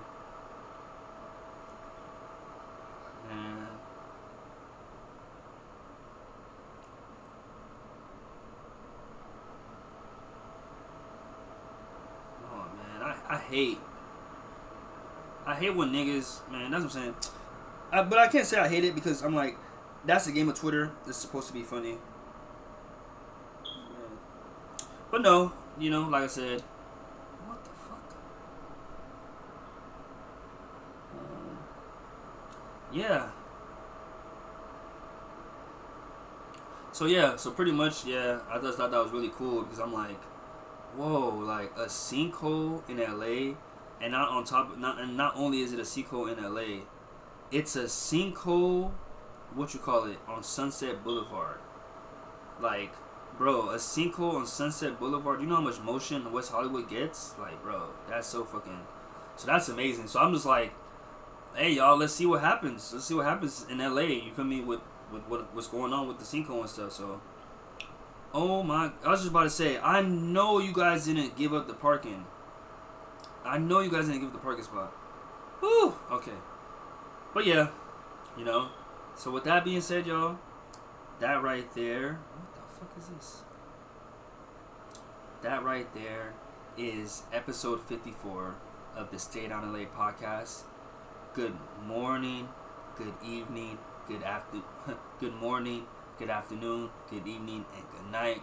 I appreciate each and every one of you guys, and I love each and every one of you guys. I'm about to get ready to go to the gym because I haven't did my third day of my workouts this week, so you know I gotta go get an extra upper body day, you know. And overall, just be safe, be you, and be beautiful. And I love each and every one of you guys. I'll see you guys next week for the Staydownla podcast episode 55. It's K-Sax P, and I'm out of here. Peace.